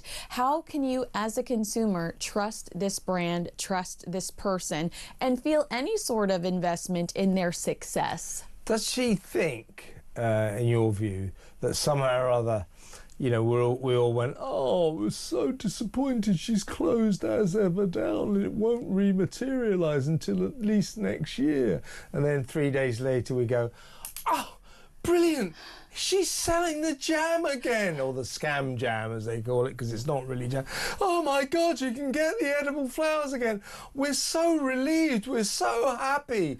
Oh, marvellous, even better, she's going to sell rosé wine and open a hotel. Does she think that that's the way we're responding, that somehow or other we were bereft when she said, I'm closing As Ever Down, but she secretly planned to suddenly announce, I'm not really. So we all go, wow, get the champagne out, or rather, get the Meghan Markle rosé out to celebrate. Is that what she thinks, do you think? Well, the luxury bags under my eyes are actually all the sleepless nights I've had since she killed American Riviera Orchard. I still haven't recovered since she killed American Riviera Orchard.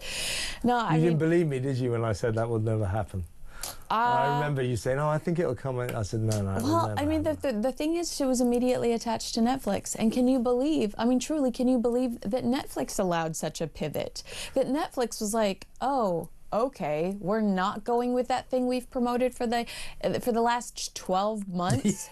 Yes. Okay, we're going to change the name, and then still, and I know she's tried to explain it away, but the fact that this is a Netflix entity that doesn't even share the same name as the television show that it's built around, it's not With Love Flower Petals, it's not With Love Cookies. With Love Megan cookies, it's as ever. It's as ever. Like, she chooses this brand. Nothing she does makes sense, and it's not in an innovative way where I think 10 years from now we're going to sit back and go, what a genius. I think 10 years from now we're going to sit back and go, think of all the time we wasted talking and thinking about that woman. Well, I mean, that's like I always say. People say, oh, why are you so obsessed with her?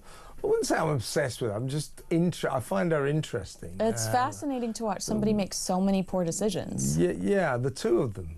They are both a sort of kind of a wrong decision-making machine, aren't they? And some might listen to what we've just described and say she's not an honest person. And I think, again, like a lot of the stuff we do is holding them accountable. I firmly believe that they were dishonest about a royal racist within the family. But you might argue that saying that you sold out in 45 minutes is dishonest if you only had 10 pots of jam. Yeah. And you might argue that saying you're going to, shut down shop until 2026, and then a few days later you make the announcement that you're back in a business, you might argue that that's being dishonest. Yeah, so what one is assuming, though, maybe I'm wrong, but this was always the game plan. Tell everybody I'm shutting it down, and then suddenly reopen it even in a bigger way. I mean, it only took about 2 days. Yeah. But now she's talking about rosé, hotels, Well, she did mention hospitality in the Fast Company profile. Okay, so she's talking about hospitality generally. She might have mentioned it with no, I think it's just in the Fast Company profile. She says, I'm leaning towards hospitality, and we were all like, what does that mean in relation to loose fruit spread? Scam jam. Listen, I told you that as ever wouldn't work, and I'm sticking to it. You know, who wants Megan Rosé? Who's going to go to the effort of sending off? Although she does drink like a fish in that Netflix series. She does like a little glass of something. So she's just making this rosé one for herself. Yeah, exactly. But that's the last thing in the world that we all need is another celebrity rosé. Yeah. For the past 3 or 4 years, it's become very much the norm for celebrities to come up with their own brand of rosé. It dates back to Brad Pitt and Angelina Jolie, who bought. They just figured out that argument. But they brought the Miraval vineyard in the south of France, and actually their Miraval, that rosé is damn good. But they did it kind of properly. You know, it was their vineyard. They improved the grapes, and they made a real thing of it.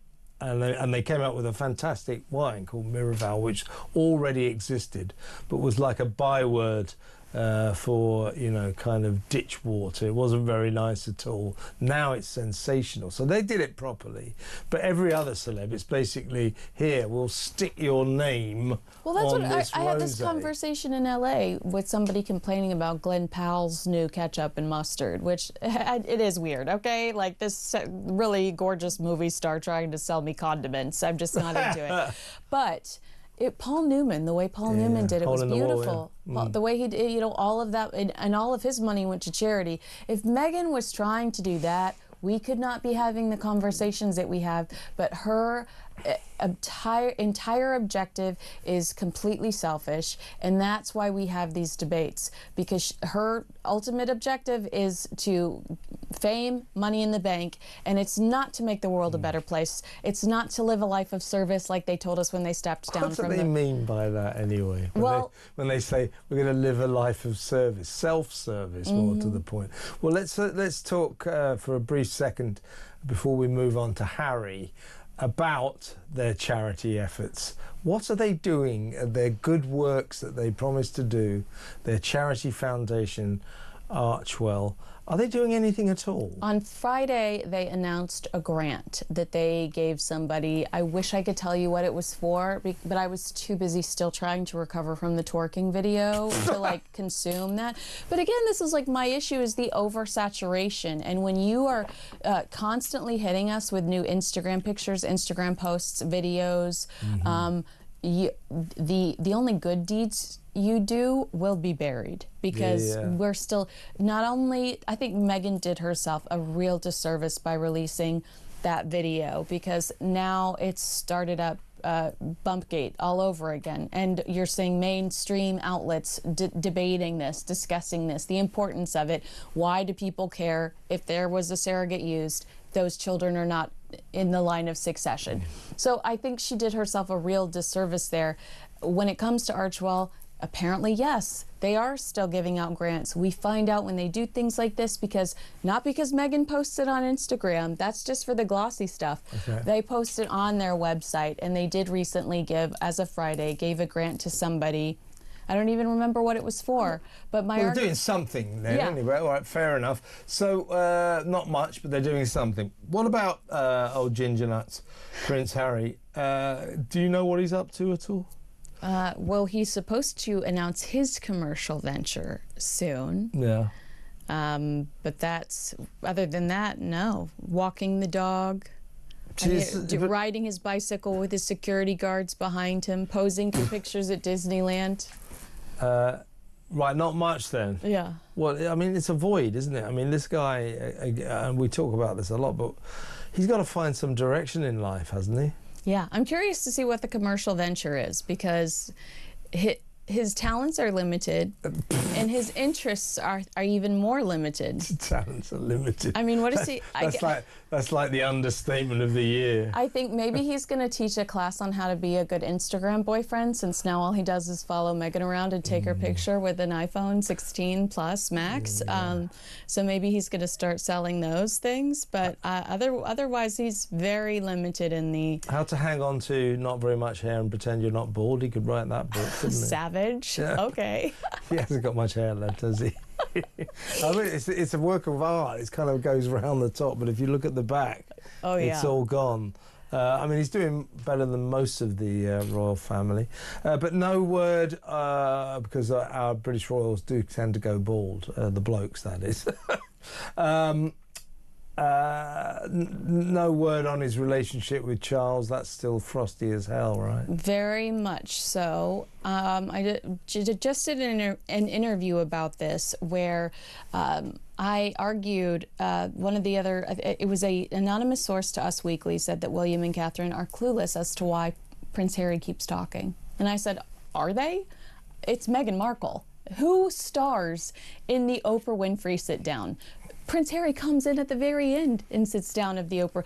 Who has had 2 podcast contracts since they left the royal family? Meghan, not Harry. Yeah. It's Meghan is the one. While Harry keeps talking, clearly Meghan is the instigator. Meghan is the one that talks the most, even if she's just dropping hints like, we were in the trenches with Jamie Kern Lima.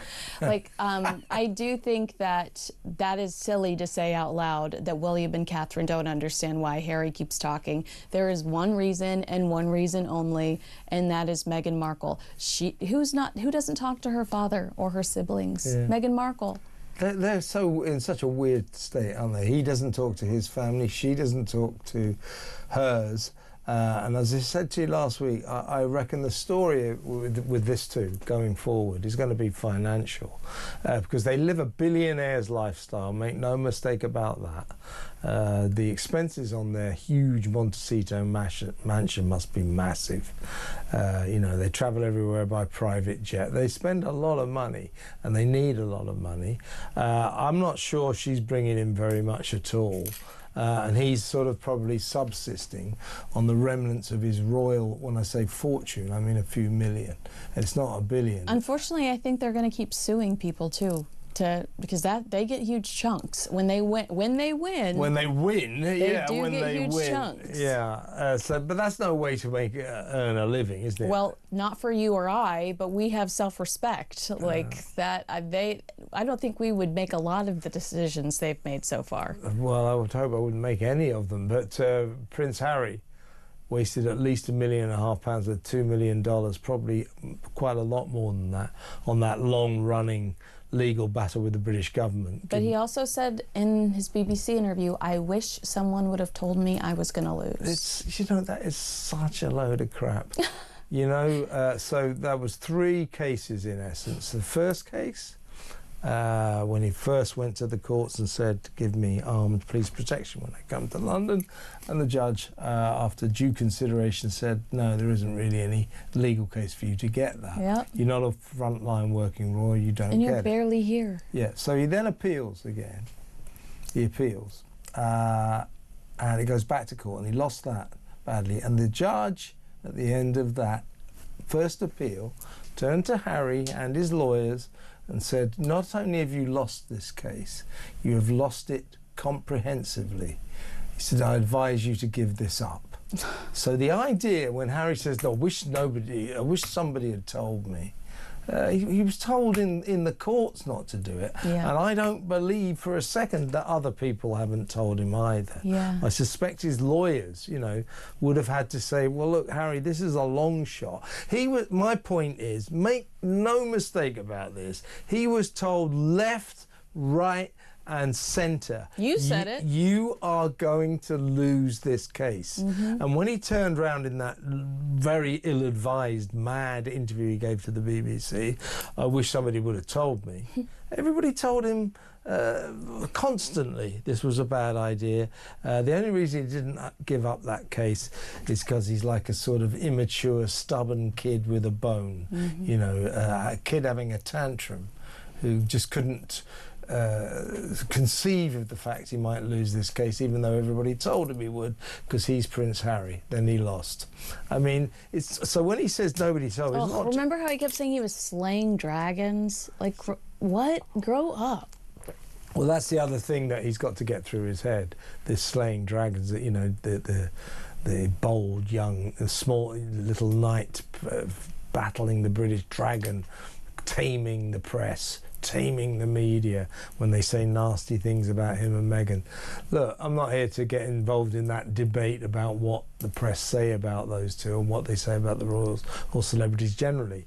All I'm saying is that a puffed up little boy like Prince Harry saying, I'm going to tame the world's media, particularly the British popular press. I'm going to tame them.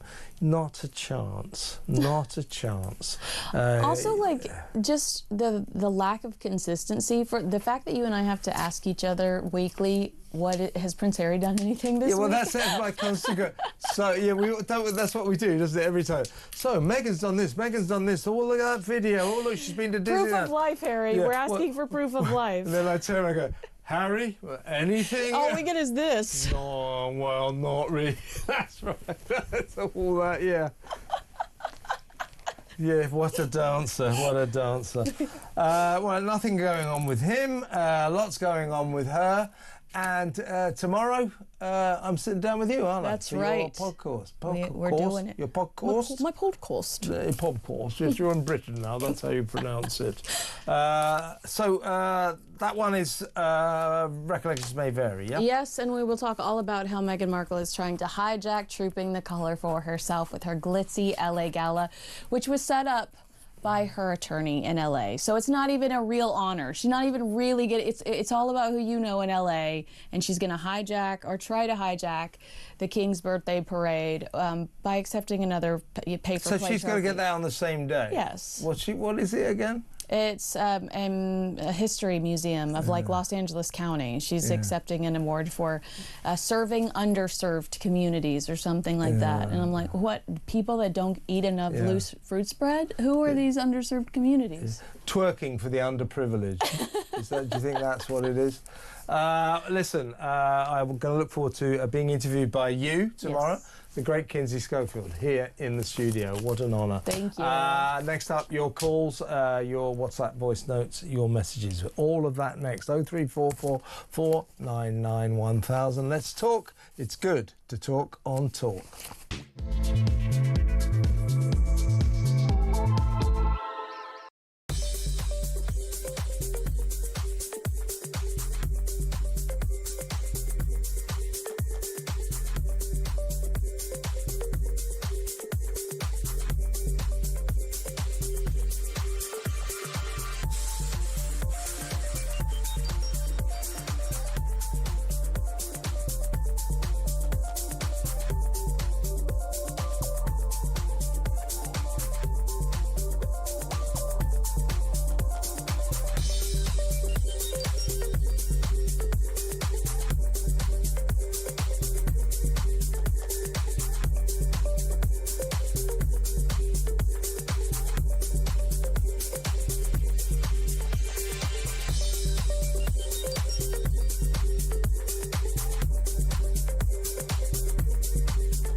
When he was initially charged by the Crown Prosecution Service, he was charged with causing harassment, alarm or distress to to the religious institution of Islam. Yeah. And that charge was publicised by the Metropolitan Police. They subsequently withdrew that charge because it was a nonsense charge, as pointed out. It was a blasphemy charge, and we don't have a blasphemy law in this country, we keep being told. Well, exactly. So we think they have a particular responsibility to do more to protect Mr. Koscom now that this credible threat to his life has emerged. These lawyers' costs are not included in this 4.7 billion, and the 4.7 billion figure, Mike, includes the hotel costs. It also includes the kind of the landlord accommodation that the likes of Serco will pay you 5 years, all your rent, all your kind of utilities and stuff. So it's a staggering amount of money, and as you point out there, so 600,000 people have to get up, go to work. Across the UK, on DAB+, on your smart speaker, on your smart TV, and on your side. This is Talk. Welcome back. Right, we've got a WhatsApp message here. This is from Mark. Mark says, Beauty and the Beast with Kinsey and Kev tonight. I think that's really unfair on Kinsey. I really do. No, I take your point. I am a beast, particularly compared to Kinsey. I'll read some more of your messages later. Let's go straight to the phones. Let's talk to Chris in Epsom, who wants to talk about burkas. Hi, Chris. Would you ban the burka? Yeah, I would, but I actually phoned up about that the other night when you were doing it. Oh, did you? I wanted to tell you a story about William, Harry and Diana. All right, go ahead. In the mid-90s, if you remember the hoo-ha, when Diana got a drop-head Audi and she took the boys go-karting. So, an Audi car? Yes, she was given an Audi car to try. Okay. And she took them go-karting. I semi-remember this, yeah, and what happened? Right, well, Mike that owned the track was a friend of mine. He had Barry Sheen there to show him how to corner. Yeah. And got a film director called Julian Seddon. Anyway, Mike phoned me up because somebody had tipped the press off and they were all in the car park. And I'm quite a big lump and ex-Special Forces. So I went down there and got rid of all the press out of the car park. I persuaded them nicely, obviously. Mm-hmm. They left and I went in and I was introduced to Diana and I didn't expect it. I'd had a rough night, late night the night before. I looked like a complete wreck. She was absolutely lovely. She told us a joke to put us all at ease, which I should not repeat. And the boys went out go-karting. And William was putting in faster laps. Now, the reason I'm telling you this story is Harry behaved then like he didn't want to be the second son. I want another go, I want another go. Every time William beat him. He was a spoiled little brat, was he? And William beat him every single time. Yeah, and Harry demanded another go, and I was like, I had to let him have another go. He had goes and goes and goes until he beat William. So I bet you William let him beat him, didn't he? Probably. Yes, he did. But the next time he came, William beat him again, and he kicked off again. So that like the spare was showing up in his action. Yeah, a spoiled little brat. Then I mean, you know what he is now, Chris. He's what is he, 41 or something? He's a 41-year-old spoiled little brat. He really is. He suffers from. Markle's brought it out in him. Yeah, Markle's brought it out in him. But what you're revealing is it was always kind of there. It was always there.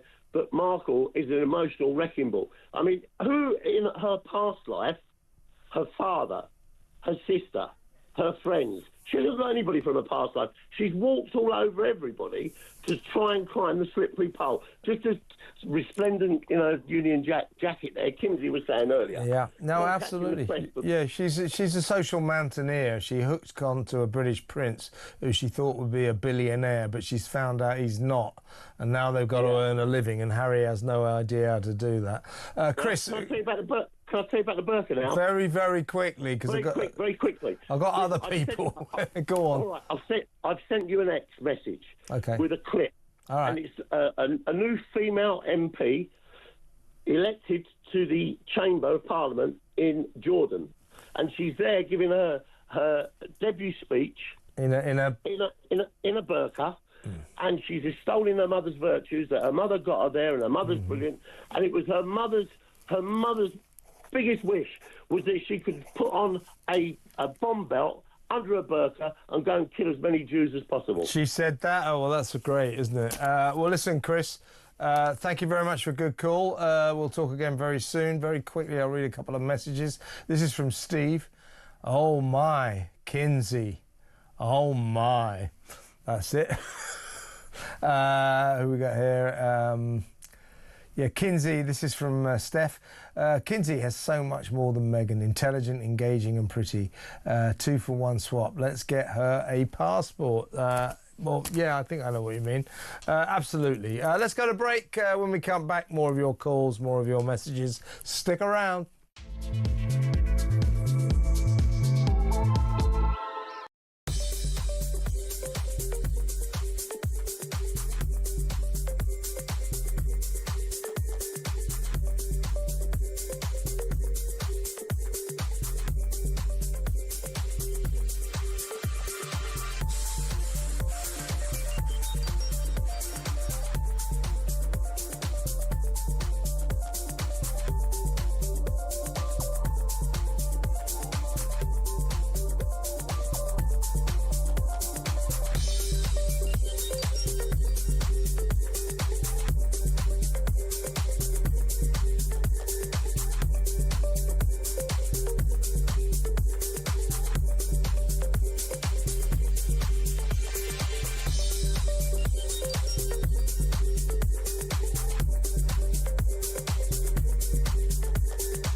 Across the UK, on DAB+, on your smart speaker, on your smart TV, and on your side.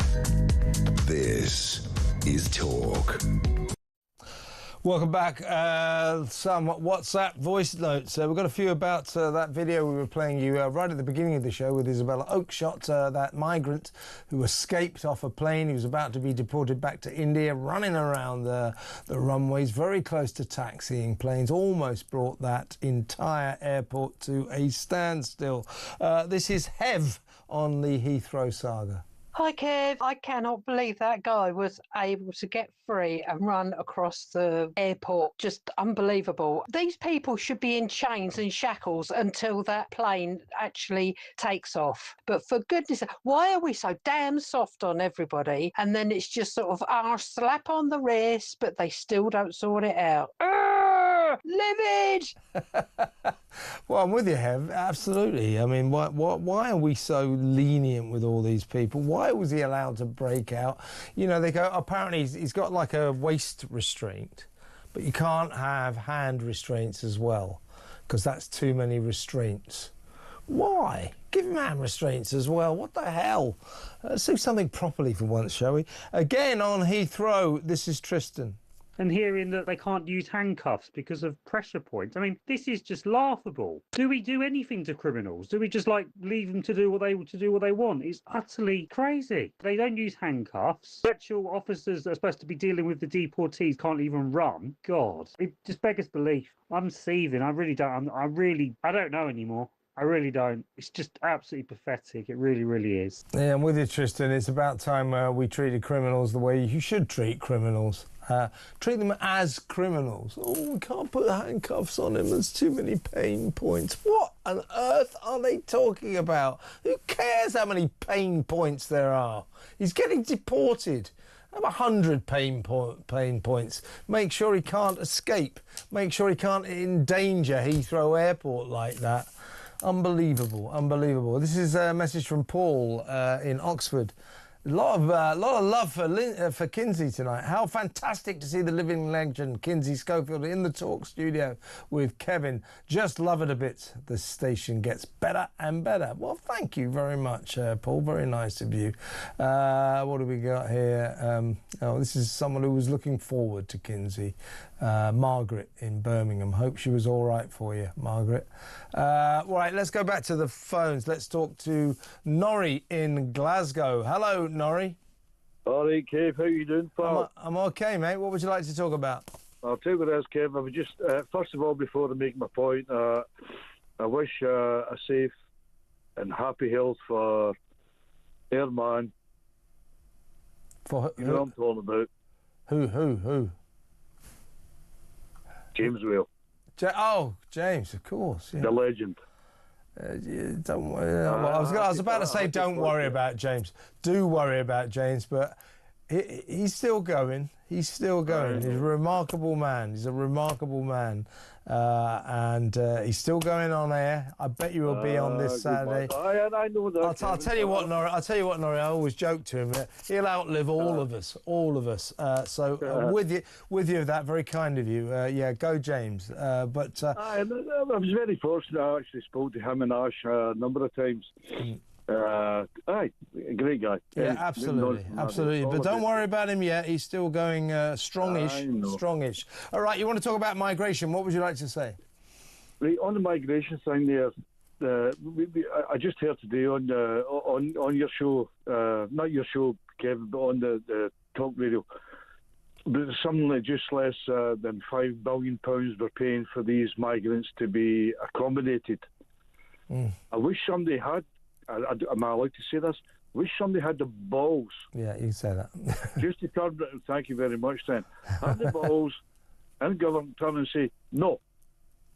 See if these boats come here, shores, put them back.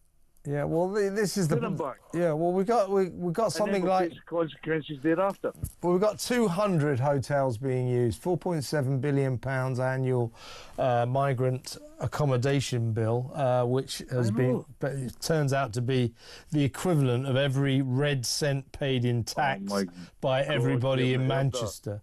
It's like, oh my God, that's how much is going on this. It's ridiculous. Kevin, that's almost an invasion, mate. Yeah, I mean, you know, the politicians will always say, you can't say that. You can't call it an invasion. You have to be well, I call it an invasion, so... absolute invasion. And just one question. Maybe I've asked you this before. Maybe James Wheeler, maybe asked him the same question. See the hotel owners. How does the government negotiate with them to, you know... Well, they send in these big companies which offer massive, great contracts to the hotel owners. So basically, they get guaranteed multi-million-pound contracts for full accommodation, full room, every room used every night. So they get that's how they do it. They take these hotels off the commercial market and make them exclusively available to migrants. That's how it goes, and it's getting worse, Norrie. Awful, Kevin. Well, it is awful, but it's going to get worse. Norrie, listen, mate, I've got to move on, but very good call. Thank you very much. Norrie in Glasgow. Let's quickly go to break, and then when we come back, a couple of WhatsApp voice notes and more of your phone calls, so stick around.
single day, pay their taxes, because they earn on average in the UK it's about £38,000 a year. So obviously you earn that money, the government takes the tax, and you need 600,000 of them to pay the asylum accommodation bill.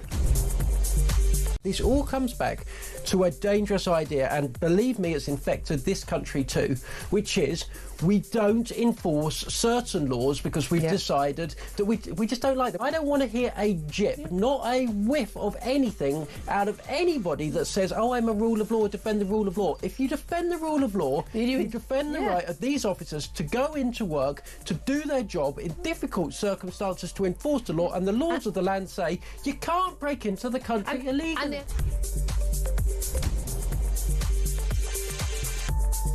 Talk about tone deaf and a lack of self-awareness. To say that she's been kidnapped while she's trying to delay... Across the UK, on DAB+, on your smart speaker, on your smart TV, and on your side. This is Talk. Welcome back. This is from someone without a name, but it's quite good. Given Dawn French's career is non-existent and the only job she has is voiceovers for Marks and Spencer's, a Jewish company, she should be very careful. I think they should fire her. I mean, I don't know the dynamics of it, but that tends to be why showbiz people say, oh, I'm sorry, you misunderstood what I said. It's because they see that their earning potential has been affected by what they've said or tweeted. So they go, oh, no, you misunderstand me, let's go back to the phones. Let's talk to Dave in Blackpool. Hello, Dave. Hello, Kev. Thank you very much for taking my call. You're welcome. Right. On Prevent. Yeah. Okay.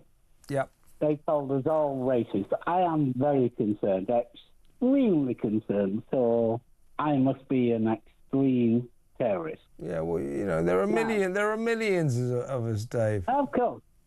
I wish they'd come in, knock on my door and drag me through the courts, because I will drag them through every court in the land and sue them. At the end of the day, they're a government-funded office, which means us taxpayers are paying for it. I started work morning. I got up at 4 o'clock. I'm a driver. I got up at 4 o'clock. I was on the road at 5. I got home at 7:15. My missus is a carer. She works 74, 75 hours a week. And I'll tell you what, you might think, well, we're on good money. We are on good money than what most are. Yeah. But when you look at our taxes, you think, what are we doing? And Prevent, the thing is, it's not if, it's when the next one's going to happen. Terrorist attack. Well, they always maintain that they do some good work. I'm sure they do to an extent, but every day in every way. You know, you find out that Prevent, was it 3 times, decided Axel Rudakabana didn't need their services, didn't need to be de-radicalised. Well, that was rubbish. The London Bridge murderer, the terrorist who killed those poor 2 young people, he'd been through the Prevent programme, so the de-radicalisation of that individual wasn't particularly successful. So Prevent, I would suggest, needs dismantling, and we need to start again. And it's just ridiculous to say that all of us who are worried about the migrant crisis are somehow terrorists. It's just absurd.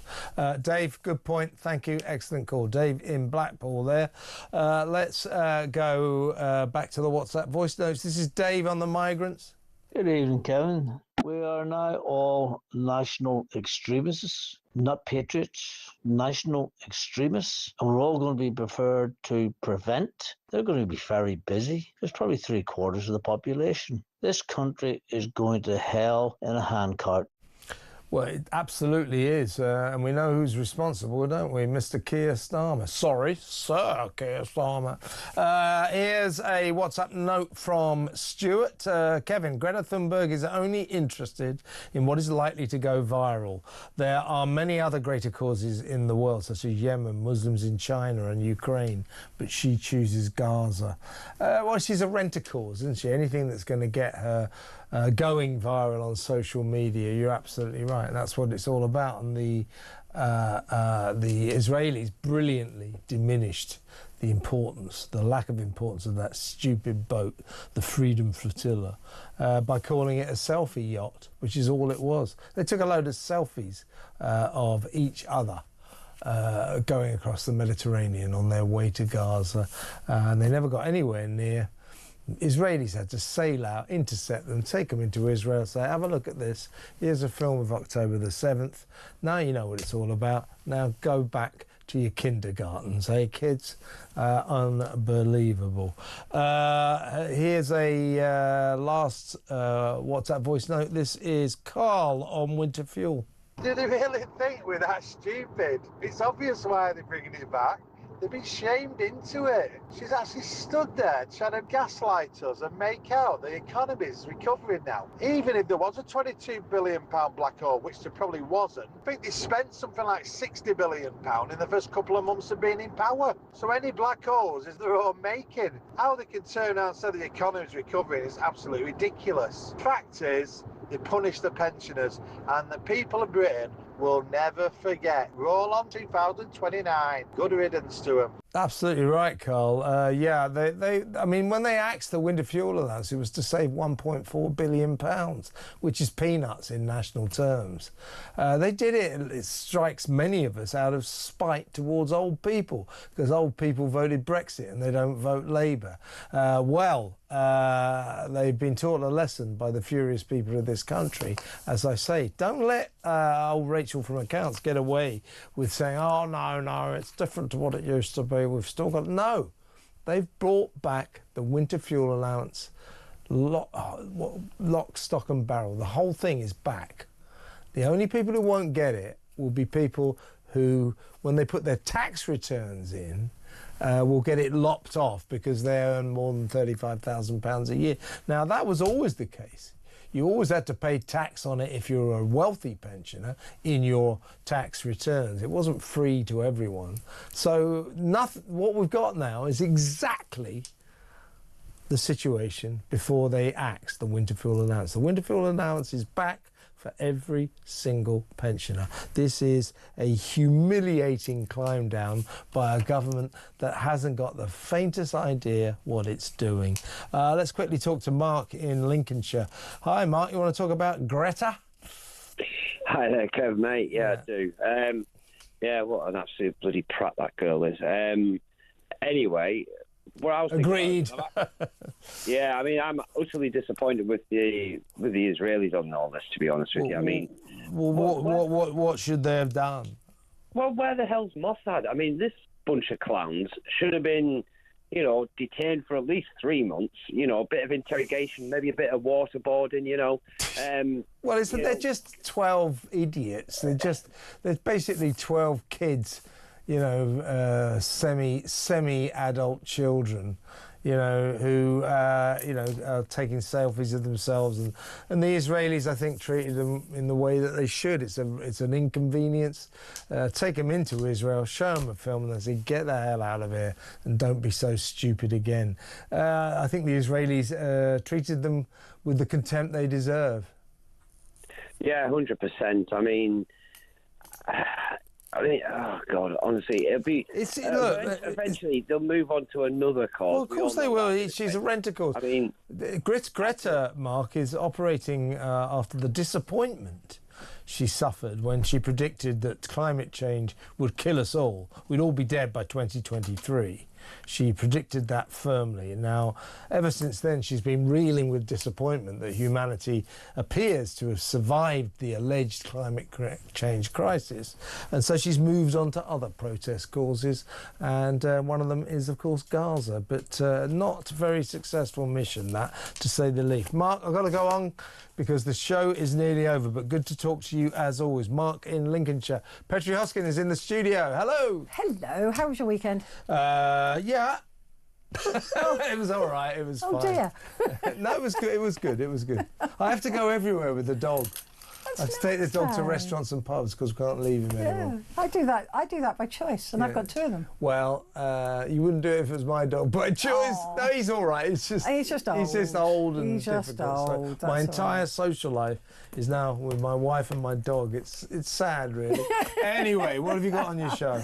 We're going to be heading over to LA to check in there at the protest there. It all seems very calm. Do you know, last time they brought the National Guard out for riots? It was decades ago. I was covering it. 92, Rodney King. Yeah, decades ago. Yeah. So we're talking about that and the fact that Governor Newsom is going to sue Trump for deploying the National Guard. That he used the wrong law.